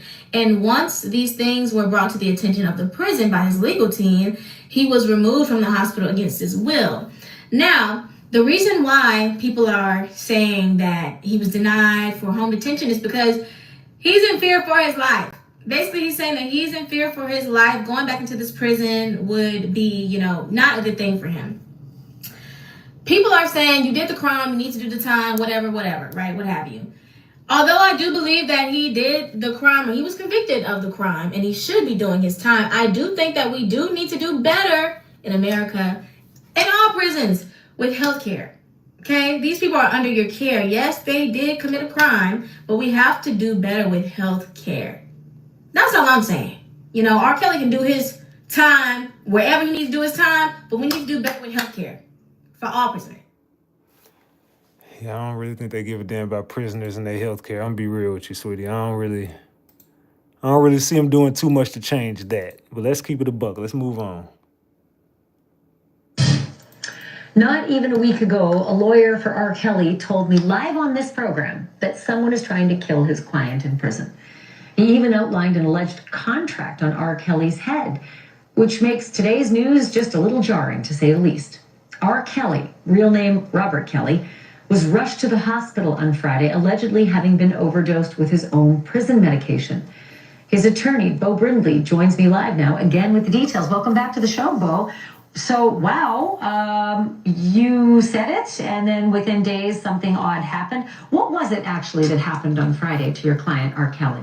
Can everybody double tap that screen? We need 50 people to double tap that screen and get it to 900 likes. We almost to 1,000. Let's go, let's go, let's go. Well, it was Thursday evening when he was administered his anxiety and sleeping medication in solitary confinement. So he got the medication on Thursday as usual. He has to have it administered because this is prison and he's in solitary. So he wakes up early Friday morning. He's feeling faint. He sees black spots. He tries to stand. He collapses. He crawls to the door of his cell and loses consciousness. When they get him on the gurney, the prison officials indicate they want to take him to the medical center there at the facility on site. But that facility was not able to treat him, and they took him off-site to Duke University Hospital, where he was diagnosed with an overdose, having received basically 2 times the necessary dosage and the appropriate dosage of his medication. And then while there, Mr. Kelly outlined his concerns about blood clots in his legs, A scan was done by the hospital, and they found blood clots in both legs and in his lungs, and wanted to do a procedure to address that and keep him in the hospital for 7 days. He was given a treatment plan. Within an hour, officers came in who had custody of Mr. Kelly, and as we were told, they came in with not just handguns at their sides, with actual AR-15 style rifles, removed him from the hospital without the procedure, without the surgical intervention that they said he needed, and they returned him to solitary confinement, where he sits today with blood clots in his lungs. Given what happened last week and all the skepticism that it was met with, even here on the show, I noted your skepticism, I understand, but the prison officials themselves now seem to be removing any doubt that I have that this is real and it's happening in real time. And the skepticism, of course, is because the allegation is that it's the Bureau of Prisons, the federal government, trying to kill your client, which I think a lot of people would meet with healthy skepticism. How did he get 2 times the dosage of his own medicine? You can't say he just grabbed the medicine. You know, they supposed to come with the proper dosage. So if he truly, well, I'm guessing he truly did overdose, because they diagnosed him with an overdose, saying he had 2 times the amount of what he was supposed to have. So that sounds like someone purposely gave you a dosage that you were not supposed to get. So I gotta believe R. Kelly on this one. If he's saying, look, someone's trying to unalive me, then next thing you know, you get double the dosage of your meds. That means that the people at the jail gave you more than you were supposed to get. So that has to go on the jail staff. But I guess my next question would be, given this pattern of facts that you just laid out, do you have doctors and medical professionals at Duke that would be willing to testify that they wanted to treat R. Kelly and that the Bureau of Prisons refused that and took him out at gunpoint? Sources at Duke University Hospital has confirmed for us that Mr. Kelly was there, that Mr. Kelly was forcibly removed, that Mr. Kelly was treated for an overdose, and that there was treatment needed for blood clots. We do have that information. What we are trying to obtain is the medical records that support it. We need the necessary waivers signed by Mr. Kelly, which is not easy as he sits in solitary confinement. But I'm going to see him tomorrow. I'm going to get the executed waivers. I'm going to have those medical records in my hands as soon as possible. But I do have confirmation that what Mr. Kelly's reporting did happen, as extraordinary as it is. And we are fighting very hard to get him back in the hospital and save his life. Well, one last question. It sounds like you're planning to file a motion to vacate his conviction, quote, based on newly discovered evidence this week. Is this the issue that we're talking about as newly discovered evidence this week that you're going to hang the filing on?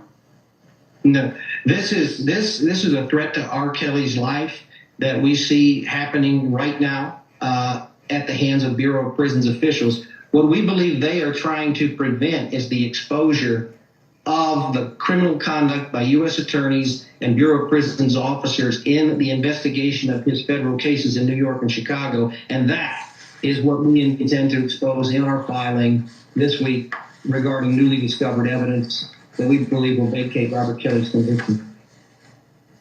Well, let's make a date to continue the conversation. Obviously, the story's not over. I really appreciate this. Thank you, Mr. Brindley. Thank you. I look forward to coming back. It's far from over, and we continue our fight. Thank you. All right. So they saying they trying to get his sentence overturned. They're trying to be like, look, fuck that. Get his ass out of jail. He got to get out of jail. He got to get out of jail. That's what they saying. I don't know why. They on bullshit with R. Kelly, right? Give me a second. I'm calming down, but the news is R. Kelly overdosed in jail. When they were trying to give him his sleep meds, they just gave him more than the usual dose that he usually take at night. So the next morning he was rushed to the ER. Not the hospital inside the jail. He was rushed to a hospital outside the jail. He was there for like a day or two. And they let him know, they diagnosed him, let him know that he has blood clots in his legs and in his, I'm not sure, but I believe his lungs also. They were saying it could be deadly. Give me a minute. The inmates and the guards are trying to kill this man. Lord, I can't take it. Why the feds come to the freaking hospital with drawn, pulled out, and they just took him back to the jail. Yeah, they took him back to jail. I don't know what they on with this man, but God, damn. What the fuck? Please, we just need to pray for him and just pray for his safety. And then, y'all know, the judge denied his appeal, saying that wasn't basically a serious issue. I can't. Yeah, that girl, if being extra was a person, it would look a lot like that. If being extra was a person, it would look a whole lot like that.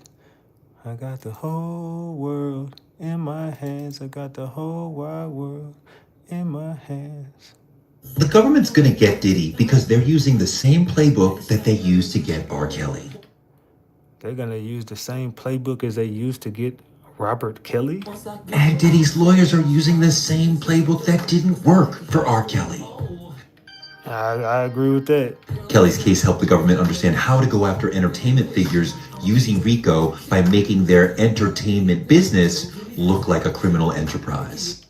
Now, that's the thing with R. Kelly, that's the thing with Diddy, that's the thing with Fat Joe, and that's the thing with Tyler Perry. They're all looking like they're involved in criminal enterprises. Get the likes up, y'all. Double tap that screen. We need 20 more likes to 900. With Kelly, they showed his label facilitating and covering up his crimes. They used testimony from his staff to show he had multiple participants. That's what they did. They produced multiple witnesses to show a pattern of abuse. A pattern of abuse. A pattern. They had a videotape of R. Kelly in the midst of... With Diddy, the prosecution is doing the same shit. Do y'all believe that they're doing the same thing with Diddy and R. Kelly? Do y'all believe that in the chat? They're saying the business is a criminal enterprise. They're showing multiple witnesses, i.e. his employees, showing how they worked on the criminal enterprise. They're... That's exactly what they're doing. Producing multiple witnesses to show a pattern of abuse. They're using video against him. It's all the same shit. What do y'all think, man? They're saying, yeah, a lot of people saying yes in the chat. I agree. Kelly's lawyers argued this was all consensual. That did not work. Diddy's lawyers are arguing this was all consensual. They showed R. Kelly had a whole network of enablers, assistants, bodyguards, managers, drivers. Diddy has the same thing. Salute Jax for being a member for 7 months. Drop them flowers for Jack. In both cases, we have multiple assistants who are helping him do the thing. We have hush money to silence people. We have multiple victims proving a pattern. If you're wondering what's going to happen to Diddy, just look what happened to R. Kelly. Man.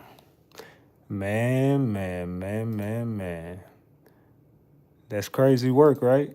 That is crazy work. That is some crazy work.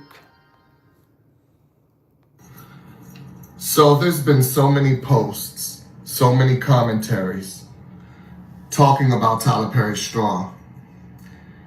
And what gets me is nobody is mentioning the obvious. Why do you guys continue to watch his movies knowing they're going to be bad? And I say that not from a place of why watch his movies if you know you're going to be disappointed or there's a chance you're going to be disappointed. No. I mean, why watch his movies knowing that he's making money and making numbers off of them? So therefore, he continues to make the same type of movie. No one's discussing that. Stop watching movies that you know you're going to hate or you know what they're going to be in order to trash them. The best way to get Tyler Perry to stop making movies like Straw is to refuse to watch them. I haven't seen it. Because after watching Temptation and Mea Culpa and what's that other one? Acrimony and a lot of other movies, I just was like, he doesn't make movies I like, so I'm gonna stop watching them. He continues to make the same movies with the same stereotypes and stock characters. I'm gonna stop watching them. And by people collectively deciding to stop watching his movies, then he'll have to make a change because he won't be making the money or the numbers he needs. But you criticizing him and you coming on here and talking bad about him and begging with him to change his filmmaking habits, that's not going to make any difference. And he's been very, very clear. I make movies for my audience. And his audience keeps wanting to see him.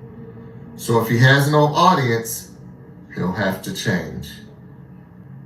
That's what you need to do. Stop watching movies to trash him. Just say, okay, he's not making the movies I like. Then and only then is there ever going to be any changes at Tyler Perry Studios. I'm gonna be real. I think the last Tyler Perry movie I watched was maybe like Medea's Family Reunion. I think I don't even know how old that is. I can't remember the last time I really sat down and watched a Tyler Perry movie. I stopped watching Tyler Perry so damn long ago. I was just sick of seeing the same freaking thing every damn time with Tyler Perry. I got sick of seeing the damn thing. And like I told y'all, go to myculpability.com. The Culpability app brings public safety and security to your hands. Culpability app users can instantly notify their predetermined emergency contacts and friend network in real time, providing direct access to video and or audio recordings during a police or citizen encounter or a situation that threatens public safety. You can create circles with friends, family, colleagues, etc. Go to myculpability.com, the Culpability app. Check that out. You know what I'm saying? That's my promo for the day. Check that Culpability app out. Salute to the gang, man. All right. So, what y'all think, man? What do y'all think about the whole Tyler Perry situation? What do y'all think about the Fat Joe situation?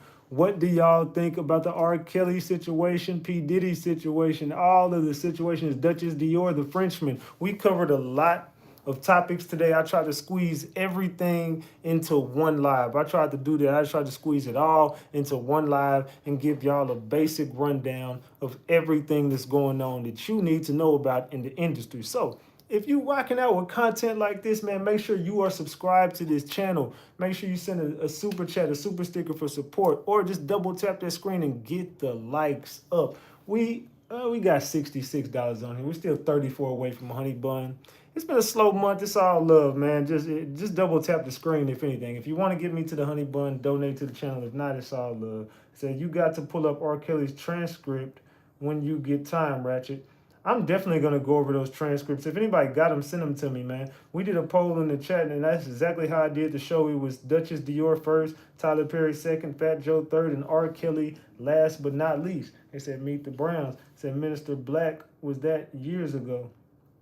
It said, I will pull up those transcripts. So it said, it's shit going on. Great show. I appreciate that. R. Kelly needs that procedure, especially if it's in his lungs.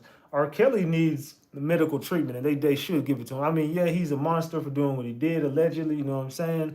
But at the same time, you can't just mistreat him just because, you know what I'm saying, what he did. You know what I'm saying? He definitely needs medical attention. They said, I'm so late, gang. Salute, India. They said, you owe me for being late. They said, where was Duchess coming from when she first got there? I have no idea. Probably from the girl house she was on the phone with. Said this was a great live, Ratchet gang. Salute, Lisa. They said he deserves health care. Hello, Ratchet. Are you requesting the latest transcript from his attorneys? Yes, I definitely need them transcripts. They said only Brown I watch. They said definitely got to replay the live. They are all participants in similar things. They said Hollywood higher ups are trying to take R. Kelly out. All I can say is man. Salute, Diane. They said my daughter had a dance Salute, dance recital already. Hey man, I don't know. Y'all tell me in the chat what y'all think about this live, man. I want to know. I want y'all to get into the comment section, especially when I get ready to end this live. Also, I want y'all to get into the comment section and tell me what do y'all want to see me cover next as well. You could drop it right here, and you could drop it in the comment section when the live ends. But what do y'all want to talk about next on the platform? Like, what are some things that y'all want to discuss? I had some people hit me up to open up some panels. And we definitely will do an open panel soon. I know Leash got an open panel for the Duchess Dior conversation over there on Chat Trap. So make sure you subscribe to Chat Trap as well. I don't know when she's going live. I don't know if it's gonna be tonight or tomorrow. But possibly tomorrow she's gonna do an open panel over there. And a lot of ladies should get in on that conversation as well. They said great work. I appreciate that, Patricia. Great live, Ratchet. Thank you, Miss Nixon. You did your thing, Ratchet. Thank you, Sarah. I'm glad everybody liked this. It's my first time here, and it's cool and true. I appreciate you, Sandra. Make sure you subscribe to the channel. And if you are new here, make sure you hit that subscribe button so you can get this great content that we give out over here every single live. And I missed a couple nights here and there this week, but I had a lot of stuff going on. So I will get back to doing my daily lives. Even I'll go live playing video games sometimes, because I really want to go to my other platforms and start doing gaming and stuff as well. I got a lot of other stuff I want to do. So like I told y'all, this platform is going to be completely different in 2025. So hopefully everybody over here is enjoying how things are moving now. I told y'all this year was going to be a lot different for Ratchet Gang than it's ever been. So the platform is growing up, we're maturing, and we're moving more professional on this platform, especially this year and moving forward, because we're gonna have a lot more sponsors, brand deals, and a lot of other stuff coming to this channel. You know what I'm saying? So salute. Leash, let's do up another 10 piece tomorrow at 7 p.m. Eastern Standard Time on Chat Trap. I would love to have an open panel discussion. Salute to Leash. Y'all make sure to get over there get over to Chat Trap and support her and get on that open panel tomorrow. Thank you for the 10 piece. We are $24 away from a honey bun. We 24 away. Salute to Leisha. I appreciate that. Salute. Said they must feel R. Kelly has some info about Diddy business that can sink him. They said takeoff case got me through, no lie. Black Panther big salute. I said you on your ish, champ. I appreciate that. Ratchet, where do I send? Where do you send what? A super chat, a super sticker, or a cash app? If you talking about that, or you talking about the transcripts, you can send the transcripts to my Instagram. You could Instagram me at TheRatchetTV, or you could email me at RatchetTVmedia@gmail.com. RatchetTVmedia@gmail.com. RatchetTVmedia@gmail.com. If you talking about that. So salute. That's how you get in touch with me. But my mods got all my contact information. It said Ratchet, what did I send? They must feel R. Kelly got some information that could sink Diddy. They probably do, man. It said, yeah, Jarvis Butts update. If any, that trial will be coming up in October, and I'm definitely going to that trial. I miss your outro tune, man. I appreciate that, man. So yeah, we definitely things are just moving different, man. I just switched up a lot of stuff on the platform, man. I just switched up so much. So I just want to thank everybody for being with us throughout this process, man. Thank you to all the real Ratchet Gang members. I do want to say that. I do appreciate all y'all support, and I appreciate all the people who stayed down throughout everything, man. Salute to the Ratchet Gang, man. Salute to everybody. I do truly appreciate and love each and every one of y'all, and I'm going to be giving y'all more dope content. I've been trying my hardest to give y'all the best content that I could give y'all this year in 2025. Going out to cover some of these cases, going out to the Diddy trial, going out to the Mo3 trial, going out to, we're going to go out to the Naziah Harris trial. We're going to go to all of these trials that we've been covering. We're going to be doing a lot of traveling, a lot of moving around. So y'all stay tuned, man. We're not going to stop. We're going to keep moving forward. Salute to all the, what's the importance of the catalog? That shit is worth a lot of money, more dead than alive. So yeah, he's definitely, his catalog is worth a lot of money. His catalog is worth a lot of money. So we love you too. Salute, Lisa. Doing amazing on your journalism, Big Ratchet. Salute, Nails by Felicia. I appreciate you. Can I talk about Kamani Latif? I want to say I covered that case. Ratchet Gang did not I did cover that Kamani Latia case. So yeah, I have covered that case. I'm 100% sure I covered that case. You might got to go back to some of my lives. Make sure y'all double tap the screen on your way in or out the live. Make sure y'all double tap the screen, man. We finna get ready to get up off here. Leash will be live tomorrow. Tomorrow's game 7 of the finals. Also, before we do leave, we will be doing our fantasy football league on Ratchet Gang this year. Also, I got a sports. I think I might do the sports thing on Chat Trap. I don't even think I need a new channel for that. I was gonna create a sports channel, but I think I can just mix in some of the stuff with Chat Trap. So make sure you subscribe. You know what I am gonna do it on Chat Trap. Make sure you subscribe to Chat Trap because we're gonna be doing a whole thing of how to make money, especially when football season rolls around. Me and my team been going behind the scenes, doing some moves, trying to get some money on a lot of these sport naps, and I'm putting together a team full of people who are money go-getters on sports betting. So we will be talking more about sports and how to get money and monetize your sports watching. So make sure you tuned in to that on Chat Trap as well. Salute to everybody in the chat, man. I'm going to get the hell up off here. I got shit to do. This your boy Big Ratchet. That's Ratchet Gang. And this is Ratchet TV. Hey, man, I love y'all. Make sure y'all double tap the screen on your way out the live. Make sure everybody subscribe to the channel. Make sure you got your notification bell turned on to all notifications. Until next time, I'm going to see y'all. Probably won't be tomorrow night. I might pop out during the daytime, but I know I won't be live tomorrow night because I'll be watching the game 7. Go Pacers. Salute to the gang. Salute to the gang. Salute to the motherfucking gang. I'm out. No, I'm Tone Bite. I'm going to see y'all tomorrow. Every time I say no, I'm talking about my dogs wake up. Every time I say that. That's why I be not saying that shit sometimes at the end of my life.